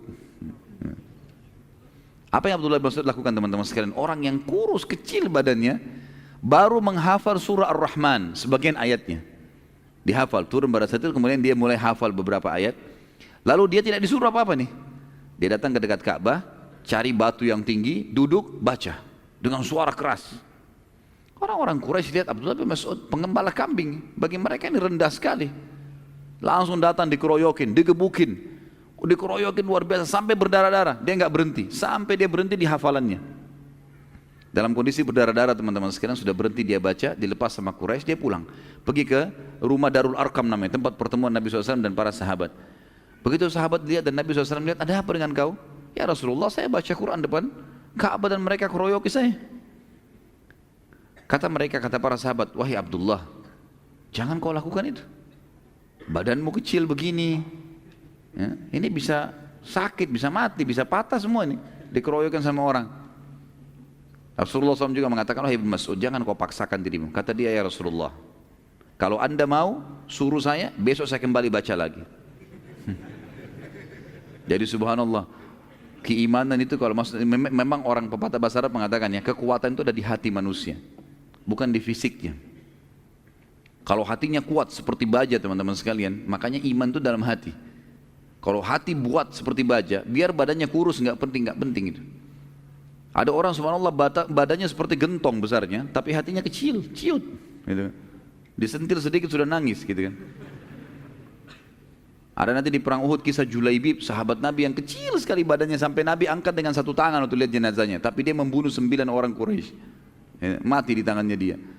Jadi keberanian dan kekuatan itu di hati seseorang, gitu, bukan di fisiknya. Pada saat dakwah mulai gencar teman-teman sekalian, maka pemuka-pemuka Quraisy tidak dapat menerima lagi perlakuan para sahabat yang terus-menerus berdakwah, dan bagi mereka, mereka anggap para sahabat mencaci maki Tuhan-Tuhan mereka. Padahal mungkin sahabat-sahabat bukan mencaci maki ya. Para sahabat tidak mencaci maki, para sahabat cuma mengatakan, untuk apa kalian sembah berhala ini? Batu, kalian yang pahat, kalian yang ukir, kalian yang taruh, kalian yang kasih nama, ngapain disembah? Kalian tahu kan ada Tuhan namanya Allah? Kembali ke Allah saja, juga makhluknya Allah. Mereka anggap itu mencaci maki Tuhan mereka. Lalu mereka mendapati ternyata yang menjadi penolong utama Nabi SAW adalah pamannya Abu Talib. Abu Talib masih kadang kafir pada saat itu, tapi Abu Talib melindungi Nabi SAW. Dan mereka menyerang Nabi nggak berani, karena tradisi di zaman waktu itu, kalau ada satu orang diganggu, maka sukunya semua membelanya. Maka yang terjadi teman-teman sekalian, mereka datang kepada Abu Talib berkata, wahai Abu Talib, ponakan anda ini sangat mengganggu kami. Sementara ia berada dalam naungan anda, kami minta biarkan kami yang mengadilinya atau anda yang memberhentikannya. Abu Talib menjawab, tidak mungkin, itu ponakan saya, jadi tidak boleh ada yang ganggu. Ganggu perang suku nih, nggak bisa. Baiklah, Abu Talib ini belum tahu ya, apa yang didakwakan Nabi SAW belum disampaikan oleh Nabi SAW ke Abu Talib ini. Maka berpencarlah orang-orang Quraisy dengan kekecewaan, namun karena Nabi SAW terus saja gencar berdakwah, tiap hari masuk, dan mereka menganggap itu mencaci maki Tuhan-Tuhan mereka, hanya mereka ketemu lagi sama Abu Talib yang kedua kali, mereka mengatakan hal yang sama dengan sebelumnya, dan mereka bilang kami sudah tidak sabar nih Abu Talib. Melihat keadaan sudah memanas, dan Quraisy sudah mengatakan kalaupun kamu mau perang Abu Talib, kami siap berperang, harus diberhentikan nih, ponakanmu selalu mencaci maki, setiap tawaf melihat patung dicaci maki, ini apa, untuk apa disembah, gitu diingatkan. Maka Nabi SAW pun dipanggil oleh Abu Talib. Kemudian mulailah Abu Talib bertanya, apa sebenarnya yang sedang kau bawa ini hai ponakanku? Apa ajaran apa ini? Maka Nabi SAW jelaskan, begini hai paman, begini hai paman, dijelaskan semua tentang Islam. Kalian kan sudah beriman pada Allah, kalian tahu Allah, ini Allah mengutus saya mengajar, memurnikan ajaran syariat, memurnikan ajaran tidak boleh menyembah berhala-berhala. Diterangkan panjang lebar kepada Abu Talib, sampai Abu Talib sudah memahami apa isi ajaran Nabi SAW.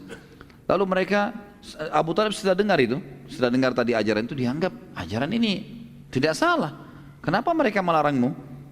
Baik ponakanku, kira-kira bisa negosiasi nggak? Artinya ajaran ini jangan kamu sebarkan kemana-mana, ke orang-orang saja yang mau. Daripada kamu tawaf, kamu akhirnya dianggap mencaci maki Tuhan-Tuhan mereka, bisa nggak? Atau kamu tinggalkan aja ajaran itu, kamu kembali ke ajaran nenek moyangmu. Kata Nabi SAW kalimat yang membuat Abu Talib akhirnya tidak bisa berbicara. Beliau mengatakan, demi Allah wahai pamanku, bila seandainya mereka itu orang-orang Quraisy meletakkan pada tangan kananku matahari. Matahari kan luar biasa nilainya bagi manusia. Kalau nggak terbit matahari gelap semua, gitu kan? Kalau matahari itu mereka berhasil ambil, mereka kasih ke saya, taruh di tangan kanan saya, ini milikmu hai Muhammad, matahari saya yang pegang, di tangan kiriku bulan, supaya aku meninggalkan apa yang aku sedang dakwakan ini, maka aku tidak akan pernah meninggalkannya. Makna ini kalimatnya bobotnya berat ya, artinya walaupun saya sampai mati, nggak bakal saya tinggalin nih. Abu Talib waktu itu kebetulan lagi berduduk sama beberapa suku-sukunya dia, suku Abdul Muttalib, suku Hashim lagi kumpul. Tiba-tiba saja mereka bilang, luar biasa kau pertahankan, kalau gitu dakwain aja, nggak apa-apa, gitu kan? Silakan. Jadi yang kafir pun mengatakan nggak apa-apa, dakwah. Biar kau caci maki Tuhan kami nggak apa-apa, kami akan bela gitu. Sampai mereka bilang begitu. Melihat tekad Nabi SAW, saya bilang dalam tulisan saya ini, yang begitu besar dalam mempertahankan dakwanya, maka Abu Talib dan teman-temannya dan suku-sukunya semua mengatakan, demi Allah kami pun akan menolongmu walaupun engkau mencaci maki Tuhan-Tuhan kami. Sampaikan saja apa yang engkau inginkan sampaikan. Bicara terserah kamu, silakan. Maka dengan pertolongan tersebut Nabi SAW lebih gencar lagi berdakwah. Gitu ya. Sekali lagi, orang-orang Quraisy tidak dapat bersabar nih. Lalu mereka mencoba menyempitkan jalan dakwah Nabi SAW dengan cara mencoba merayu Abu Talib. Caranya apa? Mengutus ke Abu Talib seorang anak muda yang tampan, yang pintar, dicari yang kira-kira fisiknya dekat dengan Nabi. Nabi SAW kan orangnya tinggi, kekar, putih, gagah, banyak kelebihan Nabi SAW. Mereka cari siapa kira-kira yang anak muda Mekah yang mirip seperti itu. Ditemukanlah seseorang yang mirip, tapi tentu jauh lah ya. Namanya Amarah bin Walid. Amarah bin Walid ini terkenal sekali, ayahnya tokoh Quraisy, orang kaya raya, jarang keluar. Kalau dia keluar jadi perhatiannya orang. Di rumah kalau keluar pakai baju bagus, wangi, tampan, segala macam. Orang semua jadi bicara tentang Amarah bin Walid ini. Mereka bawa Amarah bin Walid ke Abu Talib. Wahai Abu Talib, ambil nih Amarah nih, jadikan anak kamu sebagai ganti Muhammad. Kasih Muhammad buat kami. Ambil nih sudah. Ayahnya pun siap, ambil saja silakan. Jadikan anak kamu. Kata Abu Talib apa? Membuat mereka hanya putus asa. Abu Talib bilang, sungguh aneh kalian hai Quraisy. Kalian kasih anaknya orang lain untuk saya kasih makan, lalu kalian minta ponakan saya untuk kalian bunuh. Mustahil itu. Enggak mungkin. Bawa ini Amarah pulang. Karena Abu Talib ya, menutup semua jalan-jalan Quraisy ini, maka orang-orang Quraisy akhirnya sepakat melakukan dua hal. Yang pertama, mereka mengajak Nabi SAW berdebat. Mereka ajak Nabi SAW berdebat dengan mengutus orang yang paling pintar di mata mereka. Waktu itu orang yang paling pintar teman-teman sekalian dianggap orang nomor satunya Mekah, namanya Al-Walid bin Mughirah. Al-Walid ini dalam riwayat masyhur mendatangi Nabi SAW lalu dia berkata, wahai Muhammad, apa yang engkau lakukan? Engkau telah memecahkan kami, menyalah-nyalahkan orang tua kami, juga mencaci maki sesembahan kami. Bila penyebab masalah ini karena kamu kena sihir, kamu sakit sehingga kamu ngomong seperti itu, mencaci maki Tuhan-Tuhan kami dan seterusnya, maka kami akan kumpulkan harta-harta kami agar dapat mendatangkan tabib yang terbaik supaya kau sembuh. Hai Muhammad, bila ini karena kamu ingin kaya, mau jadi orang kaya raya, nggak usah khawatir. Kami akan kumpulkan semampu kami seluruh harta yang kami miliki dan kami akan hadiahkan kepada kamu sehingga kau menjadi orang terkaya Mekah. Tapi berhenti. Bila Muhammad, karena kau ingin kemuliaan, maka kami akan menyanjungmu. Nggak usah berdakwah begini, kami akan nobatkan kamu orang yang paling kami muliakan. Kalau seandainya kau ingin menjadi raja, hai Muhammad, penawaran dari Quraisy, ini orang utusannya Quraisy nih. Nabi bilang iya, diiyakan semuanya. Kalau kau berdakwah ini untuk menjadi raja, kami akan nobatkan kau jadi raja kami. Bila kau ingin wanita, maka yang kau nikahi, kamu tinggal menunjuk wanita manapun yang kau inginkan, kami akan nikahkan sama kamu. Semua diucapkan oleh Al-Walid sementara Nabi SAW diam, tidak ngomong, dibiarin ngomong. Dan ini salah satu adab dalam berdebat. Kalau lawan kita, rival kita lagi ngomong, biarin dia ngomong dulu. Karena nggak akan selesai-selesai masalahnya kalau tidak dituntaskan. Poinnya apa saja, sudah selesai, baik, kita jawab satu persatu. Nabi SAW, teman-teman sekalian, waktu melihat Walid sudah selesai, dia mengatakan, apa kau sudah selesai, hai Walid? Dia bilang, iya. Maka kata Nabi SAW, kalau begitu dengarkan baik-baik dari saya, sebagaimana saya dengarkan dari kamu baik-baik tadi. Dia bilang, iya, baik, silakan. Dan ini pertama kali Al-Walid mendengarkan dari Nabi SAW ayat Al-Quran secara langsung. Turun waktu itu surah Al-Fussilat, ya. Surah Fussilat, surah nomor 41, turun beberapa ayat. Ada ahli sejarah mengatakan 10-15 ayat, ada yang mengatakan turun lengkap sampai 54 ayat. Saya akan bacakan ayatnya tentunya. A'udzubillahi minasyaitonirrajim. Hamim. Ini Nabi nggak bicara apa-apa ya, nggak jawab apa-apa. Nabi bacain ayat Al-Quran karena dia tahu bahasa Arab orang ini. Dalam bahasa Quraisy turun Al-Quran. Hamim. Tanzilun minar rahmanir rahim. Kitabun fussilat ayatuhu Qur'anan Arabiyyan liqaumin ya'lamun.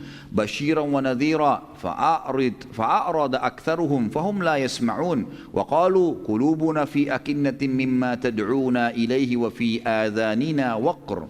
وفي آذاننا وقر ومن بيننا وبينك حجاب فاعمل إننا عاملون قل إنما أنا بشر مثلكم يوحى إلي أنما إلهكم إله واحد فاستقيموا إليه واستغفروه وويل للمشركين الذين لا يؤتون الزكاة وهم بالآخرة هم كافرون إن الذين آمنوا وعملوا الصالحات لهم أجر غير ممنون قل أئنكم لتكفرون بالذي خلق الأرض في يومين وتجعلون له أندادا ذلك رب العالمين وجعل فيها رواسي من فوقها وبارك فيها وقدر فيها أقواتها في 4 أيام سواء للسائلين ثم استوى إلى السماء وهي دخان فقال لها وللأرض ائتيا طوعا أو كرها قالتا أتينا طاعين فقضاهن 7 سماوات في يومين وأوحى في كل سماء أمرها وزينا السماء الدنيا بمصابيها وحفظا ذلك تقدير العزيز العليم فإن أعرضوا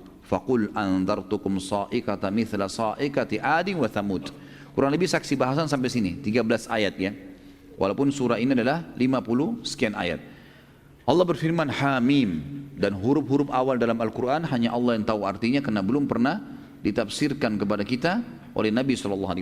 Turun begitu, sahabat pun tidak bertanya, maka dinukil kepada para tabi'in dan para ulama ahli sunnah seperti itu.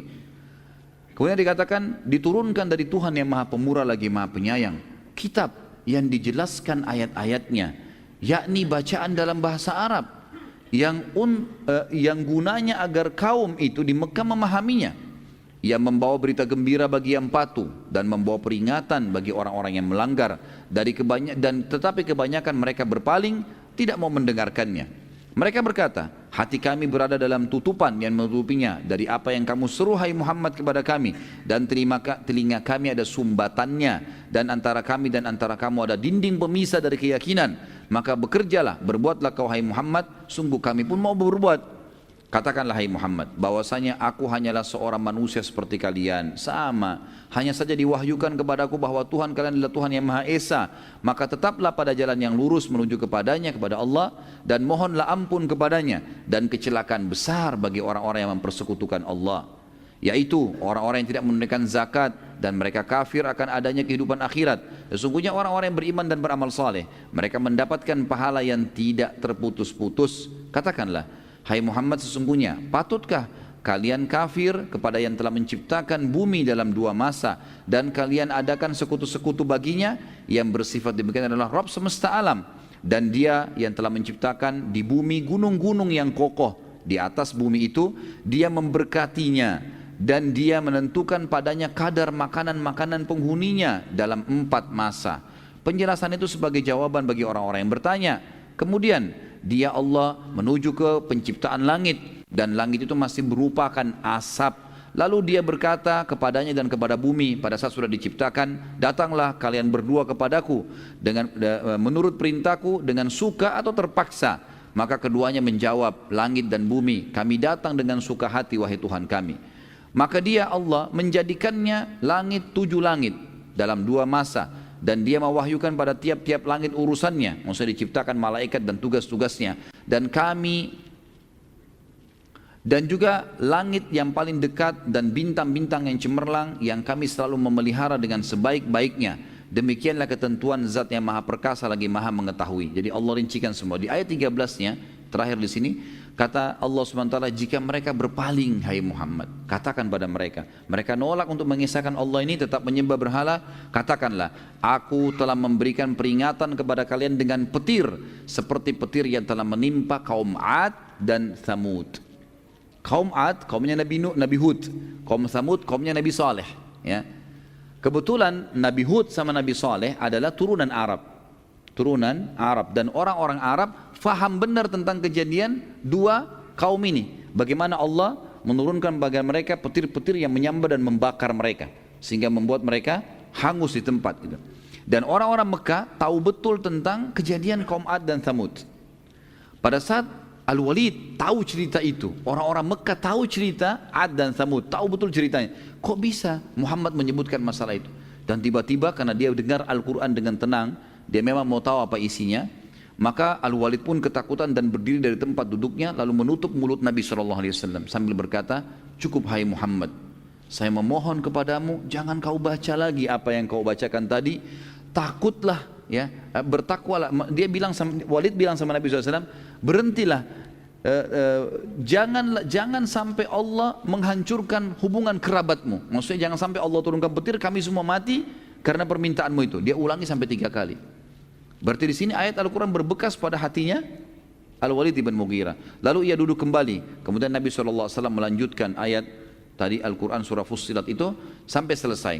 Lalu kata Nabi SAW, ini yang aku miliki, ini yang aku bawa.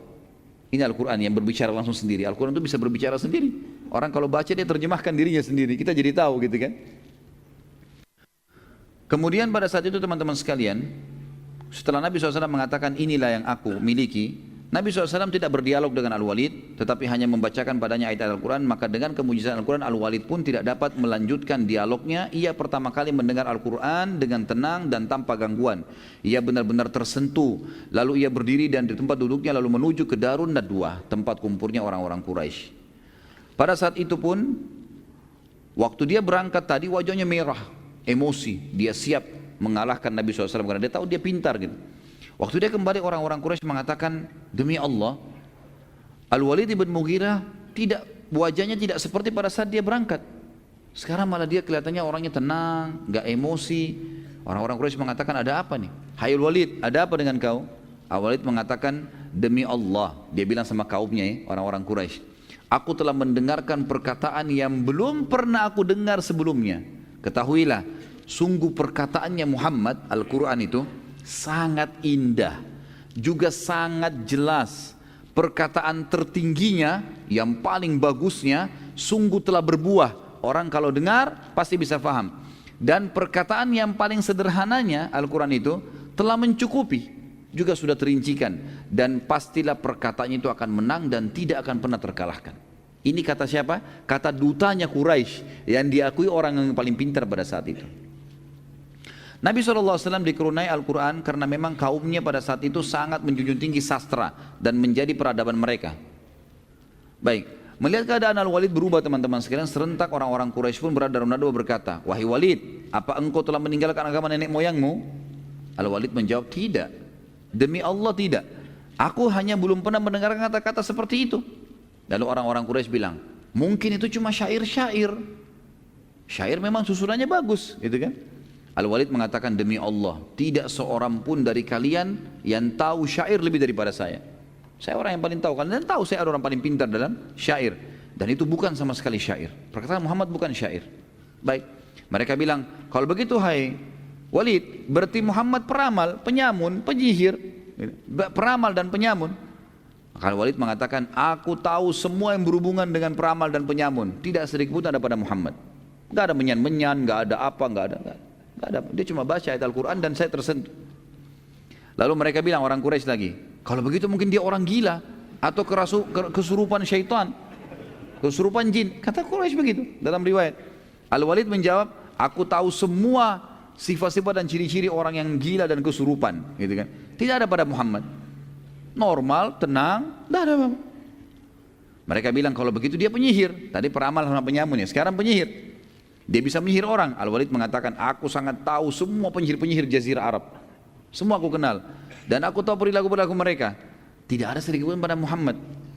Orang-orang Quraisy bilang, engkau telah membuat kami bingung. Lalu apa semestinya yang kami katakan tentang Muhammad? Kata Al-Walid, kalian mau dengar saran saya?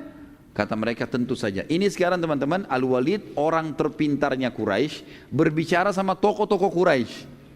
Semua yang Quraisy bilang, peramal, penyamun, penyihir, kesurupan, apalah gila, semua ditolak sama Walid. Enggak ada, semua itu bukan. Lalu apa? Kata Al-Walid, mau dengar saran saya? Kata mereka, tentu saja. Lalu kata Al-Walid, yang pertama saran saya, ada dua saya tawarkan. Yang pertama, kalian mengikutinya. Karena ucapannya benar.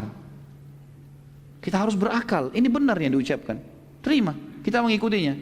Mereka jawab, tidak mungkin. Orang-orang Quraisy bilang, tidak mungkin. Kami meninggalkan agama nenek moyang kami. Al-Walid berkata, kalau begitu tinggal ada yang kedua. Apa yang kedua? Kata Al-Walid, biarkan dia berdakwah kepada siapapun yang dia mau. Bila dia benar dan banyak diikuti oleh manusia dan jadi terkenal serta termuliakan, maka kalian pun akan terkenal. Karena kalian satu suku sama dia. Sama-sama Quraisy. Oh berarti dari Quraisy nih. Kan jadi kalian juga terkenal. Dan jadi mulia.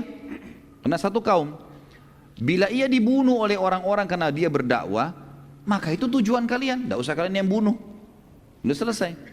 Mereka jawab, demi Allah kami tidak setuju juga ini. Sekarang Al-Walid yang bingung. Al-Walid bilang, kalau begitu saya juga tidak tahu punya jawaban apa lagi. Kata mereka, coba Al-Walid kuras otakmu, gitu kan? Seperti itulah. Pikirkan apa yang harus kami ucapkan tentang Muhammad, tapi kami tidak mau beriman. Kata Al-Walid, yang paling dekat bilang dia penyihir. Itu yang paling dekat. Karena penyihir bisa mengubah keadaan orang. Yang lain tidak mungkin, mustahil. Muhammad bukan gila, bukan bodoh, bukan segala-galanya, ini dia bisa penyihir saja. Mereka bilang kalau begitu penyihir. Ya sudah penyihir. Kemudian Al-Walid waktu duduk, karena dia menyetujui, oke ucapkan sebagai penyihir aja. Dia yang kasih ide, orang-orang Quraisy kembali merangkul dia. Saya tulis teman-teman dalam ini ijtihad saya saja. Setelah mengambil kisah ini saya bilang subhanallah, hampir saja Al-Walid menyebarkan kebenaran pada Quraisy. Kalau dia ngotot, jangan, ini benar, ikut. Misal, mereka bisa ikut sebenarnya gitu kan. Tapi subhanallah hanya karena fanatisme kesukuan, akhirnya ikut-ikutan sama kaumnya. Dan mereka itu sudah terpojok ya, tidak ada lagi alasan, tidak bisa beralih lagi. Yang akhirnya Al-Walid pun setuju dengan pendapat mengatakan Nabi SAW adalah penyihir. Kemudian tiba-tiba saja Al-Walid, entah syaitan dari mana juga masuk ke dia, seperti kasus Abu Lahab tadi, gitu kan. Lalu mengatakan Muhammad itu memang penyihir. Udah, tidak usah percaya dia. Tiba-tiba dia caci maki Nabi SAW. Lalu subhanallah turun surah Al-Muddathir yang tadi kita sebutkan, kita baca 7 ayat pertama kan waktu awal turun ya, yang suruh Nabi bangun dari berselimut. Turun setelahnya sambungan ayat 11 sampai ayat 30. Khusus untuk Al-Walid ibn Mughirah. Karena orang ini tadinya kalau beriman, orang semua beriman sama dia, dia dapat pahalanya. Tapi konyolnya malah dia penyebab orang berhenti. Allah sebutkan, A'udzubillahi minasyaitonirrajim. Al-Muddathir surah nomor 74 ayat 11 sampai ayat 30. Zarni wa man khalaqtu wahida wa ja'altu lahu malam mamduda wa banina syuhuda wa mahattu lahu tamhida thumma yatma'u an azid kalla innahu kana li ayatina anida sa'urhikuhu sa'uda innahu fakkar wa qaddar faqutila kaifa qaddar thumma qutila kaifa qaddar thumma nadhar thumma abasa wa basar thumma adbara wastakbar faqala in hadha illa sihrun yu'thar in hadha illa qaulul bashar sa'uslihi saqar wa ma adraka ma saqar la tubki wa la tadar lawahatun lil bashar 'alaiha 19. Jadi ini ayat 11 sampai 30 turun kepada Al-Walid atau terhadap Al-Walid ibn Mughirah. Kata Allah SWT, biarkan aku berkehendak, biarkan aku bertindak, kata Allah, kepada orang yang telah aku ciptakan dia. Maksudnya Al-Walid ibn Mughirah. Ini orang sudah aku ciptakan, aku yang berikan dia akal, aku yang berikan dia harta. Tiba-tiba waktu ayat-ayatku datang dia tolak, bahkan dia mengajak kaumnya untuk menolak. Dan aku jadikan banyak harta benda untuknya dan anak-anak yang selalu jalan bersamanya, karena Al-Walid bin Mughirah terkenal banyak anak-anaknya. dan aku lapangkan rezekinya selapang-lapangnya. Kemudian dia ingin sekali aku menambahnya. Sekali-kali aku tidak akan menambah, kata Allah. Sesungguhnya dia menentang ayat-ayat kami, Al-Quran. Aku akan membebani dia mendaki pendakian yang memayahkan. Maksudnya dia akan kesulitan dalam hidupnya, mulai sekarang di dunia dan kemudian juga di akhirat.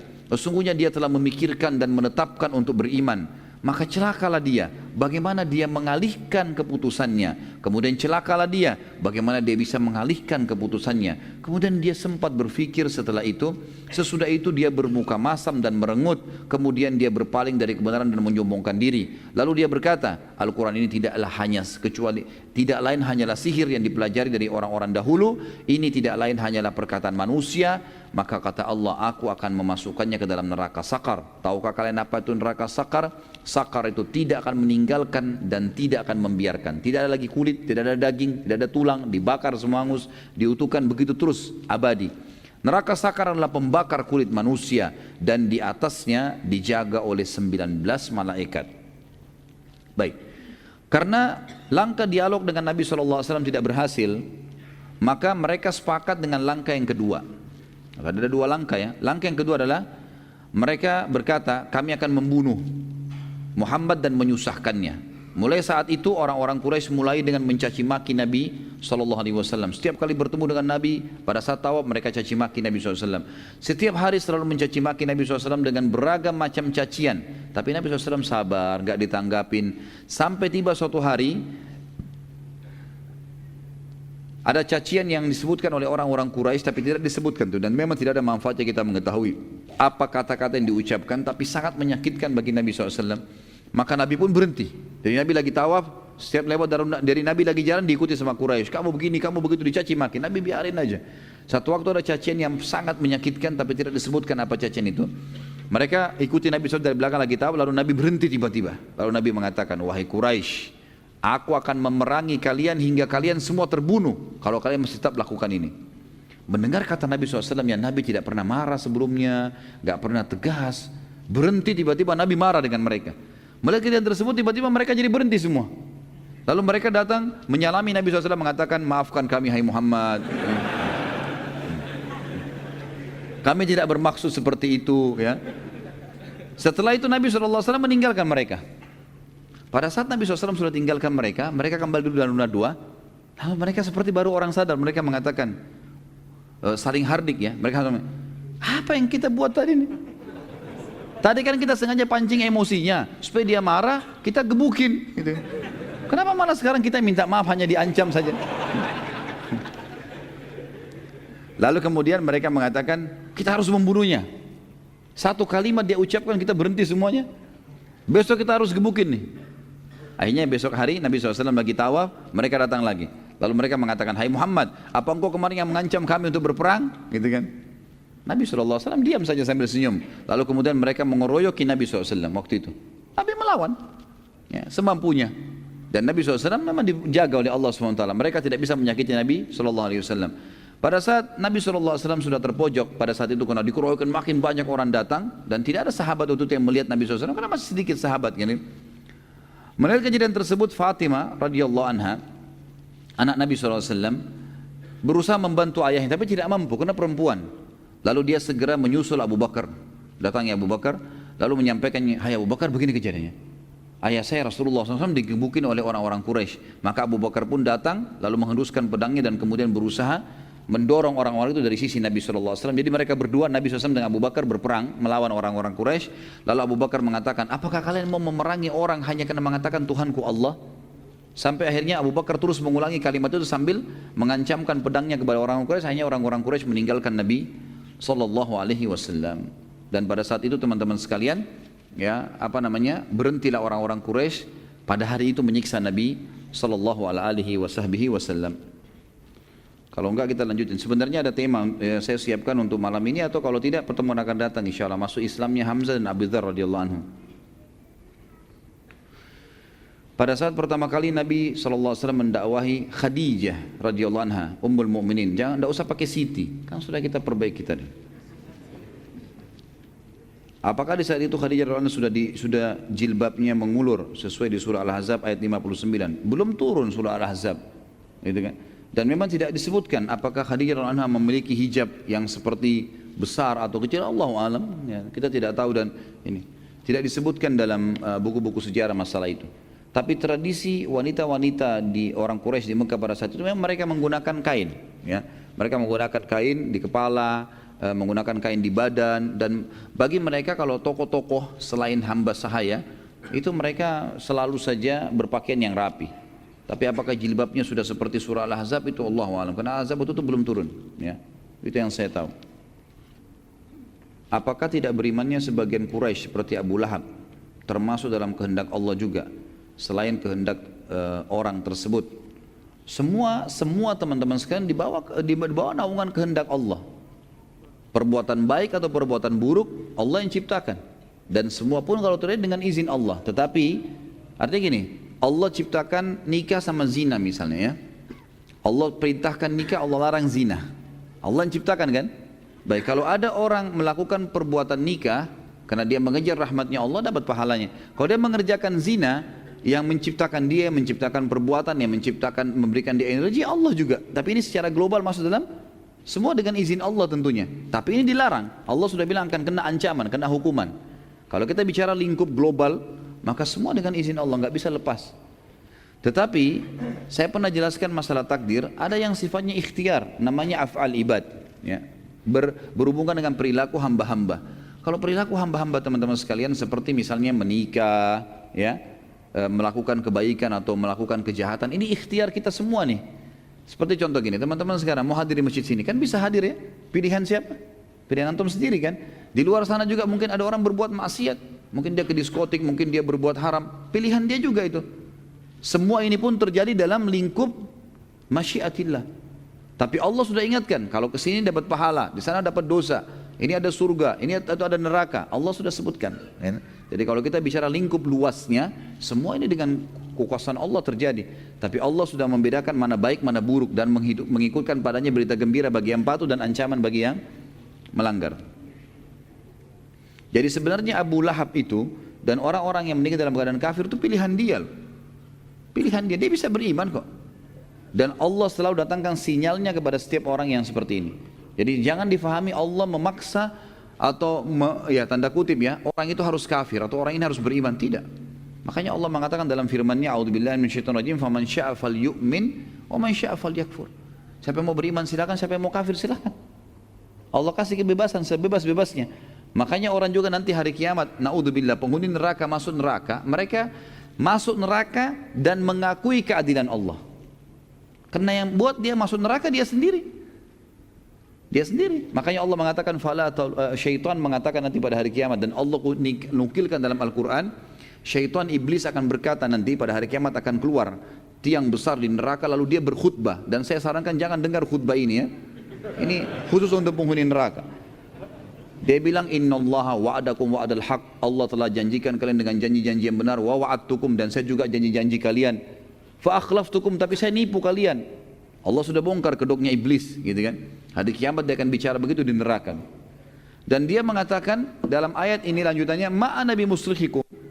Dalam hal lanjutan ayat ini, saya tidak bisa tolong kalian, wa ma antum bimusrihi, kalian juga tidak bisa tolong saya. Saya cuma panggil kalian, kalian yang jawab sendiri. Fala talumuni walumu anfusakum. Jangan kalian salahkan diri saya, salahkan diri kalian sendiri. Karena memang kita bebas nolak, bisa bebas memilih kan? Seperti itulah. Ana seorang mu'allaf yang ingin tanyakan adalah apakah masih ada sisa-sisa kebenaran sejarah agama Islam dalam agama Nasrani masa kini, baik itu dalam kitab sucinya Alkitab atau mungkin dalam ajaran atau mungkin dalam tata cara ibadahnya. Karena ana ingin bisa insya Allah berdakwah kepada orang tua, saudara, keluarga dan masih agama Nasrani. Syukran Ustaz. Saya pribadi nggak tahu ya apakah memang masih ada dalam syariat, dalam ajaran sekarang yang dipelajari di gereja-gereja dalam Injil itu masih ada yang sama dengan ajaran kita sekarang. Allahu alam. Tapi yang jelas karena sudah banyak perubahan ya. Kalau Al-Quran menceritakan kepada kita mereka mengubah-ubah banyak isi Injil itu, isi Alkitab mereka ubah, gitu kan? Sehingga kita tahu ada revisi Injil misalnya. Yang saya sudah pernah ceritakan di Vatikan ada revisi Injil hampir tiap tahun terjadi. Maka ini sulit untuk dijadikan sebagai rujukan, gitu. Yang benar adalah saya sarankan akh atau ukhti ini ya dakwakan Islam saja. Tidak perlu untuk mencari apa yang berhubungan dengan Nasrani supaya bisa menerima Islam. Enggak usah, enggak perlu. Paling yang tersisa pun kalau kita mau mencari secara global adalah berimannya umat Islam kepada Nabi Isa alaihissalam. Berimannya umat Islam kepada turunnya kitab namanya Injil. Tapi tinggal dilengkapkan dengan turunnya Al-Quran yang harus diterapkan syariatnya dan juga datangnya Nabi Muhammad SAW. Jadi tidak usah terlalu ragu dalam berdakwah. Tugas kita cuma menyampaikan. Dan sampaikan Islam yang kita fahamin. Gitu. Bagaimana cara wahyu turun setelah surah Al-Alaq ayat 1 sampai 5? Apakah sama dengan surah Al-Alaq, Jibril membaca dan Nabi SAW mengulangi? Proses penerimaan wahyu ada beberapa cara ya. Kadang-kadang Jibril datang, kata Nabi SAW, kadang-kadang Jibril datang dan dalam poster manusia, kemudian aku memahami dari perkataannya kalau dia bukan manusia. Kadang-kadang Jibril AS memasukkan itu ke dalam hatiku sehingga aku merasakan ada ilham di dalam hatiku. Kadang-kadang aku mendengar suara lonceng yang keras dan ini yang paling berat untuk Nabi SAW. Jadi ada beberapa cara, tapi yang dinukil kepada kita tidak dirincikan secara khusus ya surah Ad-Duha itu turunnya seperti apa, apakah sama dengan Al-Alaq. Yang dirincikan memang Al-Alaq. Jibril datang karena surah pertama dan ayat-ayat pertama, maka Jibril datang dalam kemudian memeluk Nabi SAW dan ini tidak semua ayat. Ada di antara ayat-ayat memang turun, Nabi SAW menyaksikan itu. Seperti kasus nanti kita akan bahas di perang Bani Quraidah. Bagaimana waktu Nabi SAW sudah selesai menang dari pasukan Ahzab, ya, pasukan kelompok-kelompok 10.000 orang yang mengepung Madinah, sudah bubar semua kena angin kencang. Pada saat itu Allah SWT bubarkan mereka. Maka Nabi SAW pulang ke rumah lalu ganti baju, mau mandi. Datanglah Dihyal Kalbi, sahabat Nabi yang mulia dalam poster Dihyal Kalbi ini, lalu mengetuk rumah Nabi SAW dan bertanya kepada Aisyah, mana Muhammad, mana Rasulullah? Kata Aisyah, lagi membersihkan dirinya. Lalu kata Dihyal Kalbi, sampaikan kalau Dihya mau bertemu. Lalu Nabi SAW keluar dan bertemu dengan Dihya.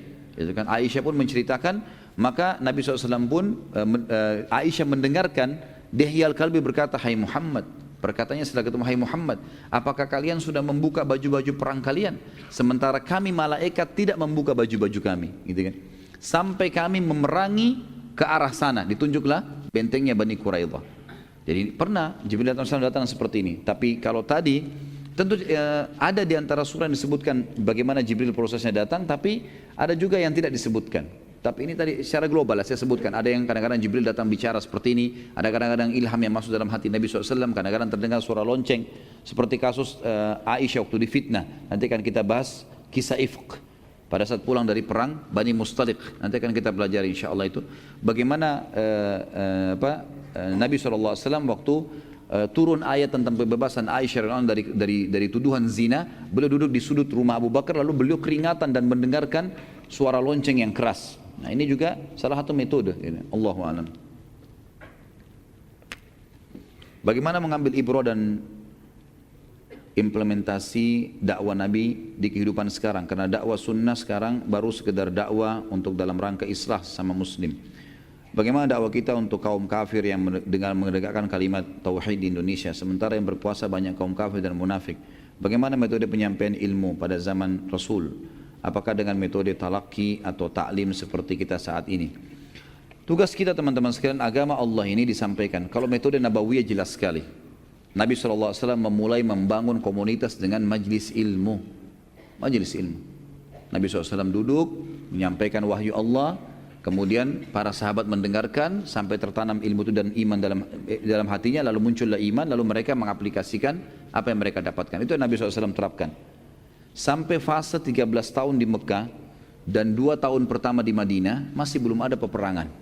Selalu ada penanaman iman. Maka lahirlah kader-kader seperti Abu Bakar, Umar, Uthman, Ali, Talha, Zubair dan semuanya sahabat-sahabat Nabi Muhammad karena ilmu sudah tertanam dalam hatinya. Kalau saya pribadi melihat sekarang Indonesia ini kita butuh majelis ilmu yang banyak. Para teman-teman dai lebih gencar menyampaikan ceramah-ceramah mereka, memaksimalkan media-media yang ada, gitu kan? Karena kita sudah terlanjur di Indonesia ini masyarakat tercekoki dengan banyak pemahaman yang tidak jelas. Ya. Mungkin antum sendiri rasakan pada saat sebelum menempati atau mengikuti dakwah sunnah bagaimana penyampaian yang penuh dengan khurafat, banyak segala macam pemahaman yang tidak jelas arahnya, gitu kan. Dan itu banyak sekali. Maka dengan majelis ilmu alhamdulillah terjadi banyak perubahan-perubahan, gitu kan? Terjadi banyak perubahan-perubahan. Ini Allah alam yang saya tahu metode Nabawi yang pertama. Setelah ilmu itu tertanam dengan baik, gitu kan? Barulah kemudian pindah ke tahapan setelahnya, ekspansi ilmu itu, nyebarkan, gitu kan? Setelah tersebar, barulah kemudian Nabi SAW membangun komunitas negara di Madinah pada saat itu ya. Akhirnya Nabi SAW membentuk pemerintahan dan mulailah mengekspansi dengan kekuatan militer, mempertahankan Islam dengan kekuatan militer. Ini yang ada, Allahu a'lam. Jadi saya melihat Indonesia ini sekarang tahap pertama membutuhkan perbaikan ilmu supaya masyarakat sadar tentang kebenaran tauhid. Harusnya itu yang Allah alam yang saya tahu yang diperlukan ya. Dan saya secara pribadi saya melihat saya terus aja gencot di situ bagaimana saya belajar ilmu, saya baca buku, saya susun materi, saya sampaikan kepada saudara saya muslim. Dan saya pribadi melihat untuk lingkup dakwah saya saja, saya lihat efeknya besar. Alhamdulillah Allah bisa berkahi, sekian banyak orang, hampir setiap hari orang yang WhatsApp ke saya, SMS, membahasakan sudah faham, Alhamdulillah terima kasih dan seterusnya. Kadang-kadang ada yang menangis ketemu dengan saya karena menyampaikan, saya sendiri tidak tahu. Saya bilang, saya cuma menyampaikan ini kuasa Allah. Saya cuma menyampaikan apa yang sebenarnya kalau Allah, kalau Rasul. Jadi saya melihat bekas ilmu besar, gitu kan? Bekas ilmu, dan ini penting sekali. Dan ini adalah metode pertama Nabi SAW. Dan ini juga sudah saya jelaskan pertanyaan kedua tentang masalah metode di zaman Nabi SAW. Tentu saja dengan talaqi, ada ta'lim, ada, berbeda ya. Talaqi itu memang dia fokus terus belajar. Ada di antara sahabat begitu, makanya tidak semua sahabat perawi hadis, ya. Tidak semua sahabat merawi hadis. Yang merawi hadis yang memang talaqi dari Nabi SAW. Kita sudah tahu beberapa sahabat, ada Abu Hurairah, ada Abdullah bin Mas'ud, Abdullah bin Umar, Abdullah bin Abbas, Abdullah bin Amr bin As, Zaid bin Haritha, Zaid bin Thabit, ya. Ini semua sahabat-sahabat yang memang kerjanya setiap hari tinggal di belakang rumah Nabi SAW, namanya Suffah. Di situ ada sebuah tempat yang luasnya kurang lebih 5 kali 5 meter. Kemudian di situ Nabi SAW membiayai para penuntut ilmu. Mereka datang untuk ilmu, Nabi biayai makannya, minumnya. Mereka cuma tahu ikutin Nabi, apa yang Nabi ucapin. Jadi wahyu turun kebanyakan pada mereka terlebih dahulu, nanti mereka sebarkan setelah itu. Karena kadang-kadang wahyu ada yang turun di saat Jumat, sehingga semua orang dengar. Kadang-kadang ada wahyu turun di kancah peperangan, yang hadir perang aja yang dengar, yang di Madinah nggak dengar, nanti disampaikan. Kadang-kadang Nabi SAW terima wahyu tidak ada yang dengar. Seperti kasus, kecuali beberapa orang, waktu turun pembebasan Aisyah dari perzinahan tuduhan Abdullah bin Abi Salul, itu yang dengar firman Allah SWT yang Nabi sampaikan itu dalam surah Al-Ahzab, itu hanya Abu Bakar istri dan Aisyah. Lalu kemudian disebar kepada yang lainnya. Jadi ada memang orang-orang yang duduk bertalaki, memang mempelajari itu. Ada orang yang hadir di ta'lim. Seperti misalnya ada orang yang hanya ketemu dengan Nabi SAW di 5 waktu sholat. Selain itu dia kerja di kebunnya, dia pergi kemana. Ada juga yang ketemu sama Nabi cuma setiap Jumat. Ada yang ketemu sama Nabi SAW kalau Ramadan. Ada yang ketemu pada saat peperangan saja. Ada yang ketemu pada saat haji saja. Ada yang ketemu dengan Nabi SAW itu sekali seumur hidup, syahadat kemudian pulang. Udah gak ketemu lagi sama Nabi SAW sampai meninggal. Jadi memang berbeda-beda ya. Tapi sistem yang Nabi SAW tekankan adalah sistem yang memang disilakan sekarang dengan talaki ya. Bagaimana beliau sangat menyambut para penuntut ilmu duduk untuk belajar ya, duduk belajar dan ambil semua. Dan teman-teman sekalian, jangan buru-buru dalam menuntut ilmu ya. Kata Imam Syafi'i rahimahullah, orang yang tidak bisa sabar ya dengan waktu yang lama menuntut ilmu, maka dia juga ya nanti akan harus sabar dengan kebodohannya. Kalau tidak mau sabar untuk ilmu, nanti dia akan bodoh. Harus sabar. Jangan setahun 2 tahun teman-teman sekalian. Orang untuk ilmu itu seumur hidup. Ya, itu jangan buru-buru begitu baru setahun 2 tahun sudah langsung mengajar sana sini.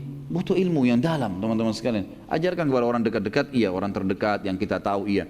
Tapi untuk menyampaikan sebuah fatwa jangan buru-buru. Karena ini saya lihat ada juga masalah kita di Indonesia ya. Banyaknya orang sembarangan menyampaikan fatwa dan ilmunya belum sampai. Ini berbahaya sekali. Hanya sekedar gelar ustadz, hanya sekedar gelar ini, gelar itu, hanya main ngomong saja gitu kan. Ini yang berbahaya karena umat yang dengar ini membawa pulang apa yang disampaikan itu gitu kan. Apalagi kayak khutbah Jumat, ada 1.000 orang yang hadir, 2.000 orang yang hadir, ini kan berbahaya sekali. 2.000 orang, satu orang kalau punya 10 kenalan saja, itu sudah 20.000 orang gitu kan. Itu berbahaya sekali, maka ini juga harus, jangan tergesa-gesa teman-teman. Bukan tidak boleh menyampaikan kebenaran, tapi untuk menyampaikan sebuah hukum itu butuh rujukan yang benar ya, butuh kapasitas ilmu yang cukup insya Allah. Apakah sebelum Nabi Muhammad SAW menjadi Nabi, ajaran Nabi Isa Nasrani belum disebar sampai ke Mekah? Memang tidak ada kewajiban disebar ke Mekah. Karena Nabi Isa AS hanya untuk Bani Israel. Jadi nggak ada kewajiban Nabi Isa bawa ke Mekah ajarannya. Nah sudah saya jelaskan tadi kan, khusus untuk Bani Israel. Makanya dikatakan Nabi Isa Nabi Bani Israel. Jadi salah sebenarnya itu teman-teman kita Nasrani yang datang mendakwakan Nasrani ke Indonesia. Nggak ada hubungannya, Nabi Isa bukan untuk orang Melayu. Loh benar ya, untuk Bani Israel.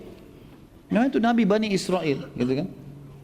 Kalau Nabi SAW beda. Nabi Muhammad SAW memang Allah mengatakan, A'udzubillahi minasyaitonir rajim, wa ma arsalnaka illa rahmatan lil alamin. Kami tidak utus ke Muhammad kecuali jadi petunjuk bagi seluruh alam semesta.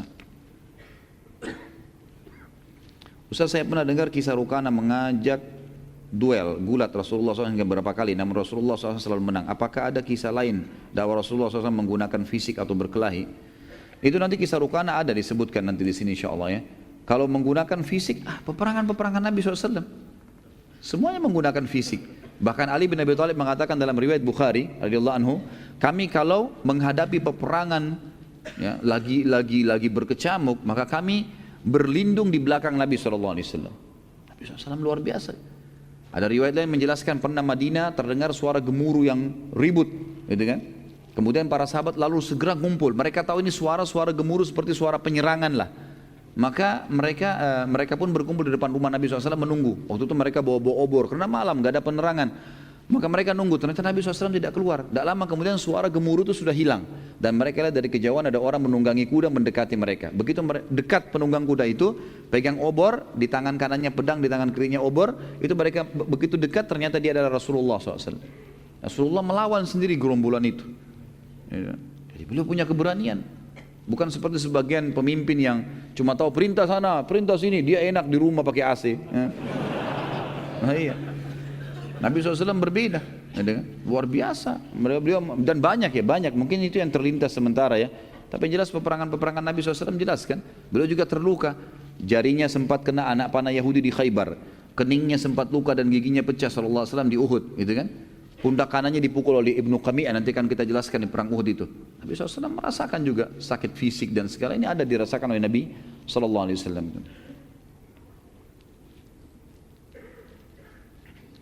Tadi belum dijelaskan tentang kelahiran Fatimah radhiyallahu anha. Kok tiba-tiba muncul? Ya tadi kan penjelasan tentang, kan tadi dijelaskan tentang anak-anak Nabi SAW, di antaranya namanya Fatimah radhiyallahu anha, gitu kan? Dan memang kita sedang membahas sejarah Nabi SAW. Hanya itu saja.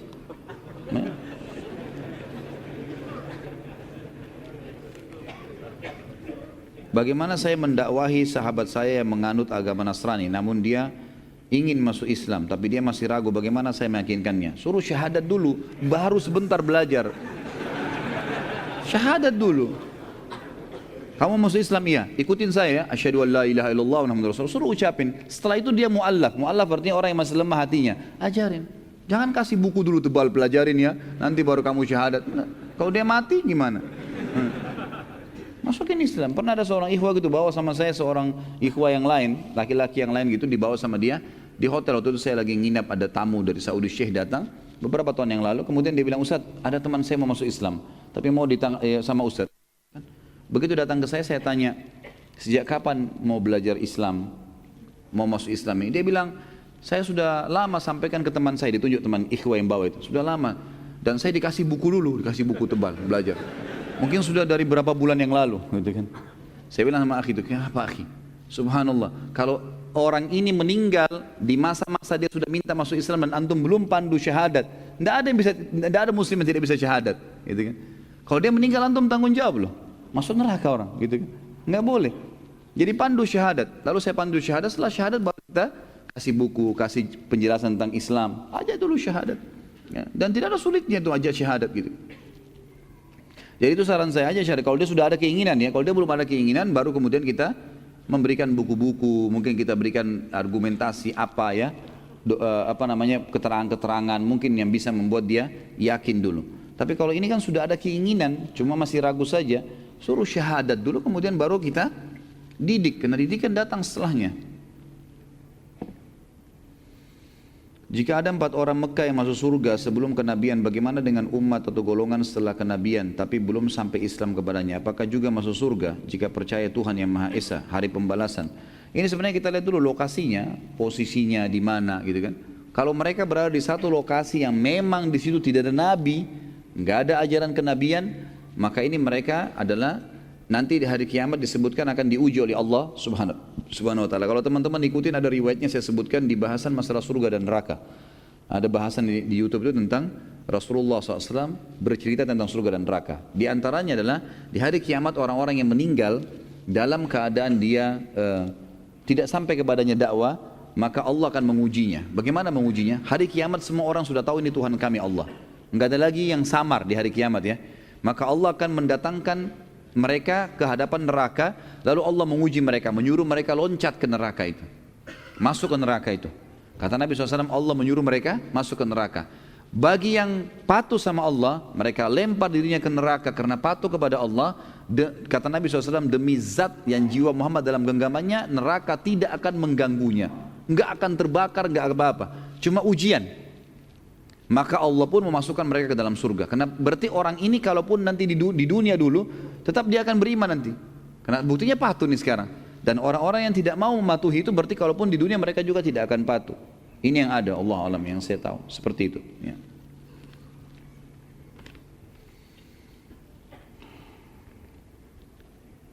Apakah Rasulullah SAW sudah menikah dengan anak Abu Lahab pada saat mendakwahi kaum Quraisy?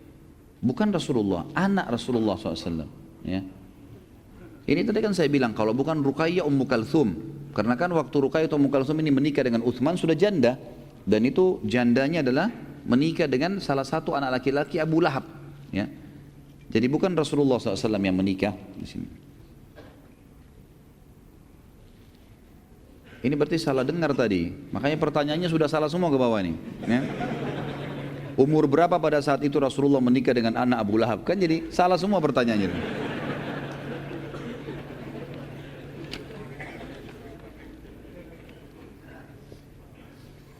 Apakah tasmiyah atau memberi nama Abu Jahal dan Abu Lahab itu dari orang Islam saja, atau Abu Jahal dan Abu Lahab mengakui sendiri kunyah tersebut?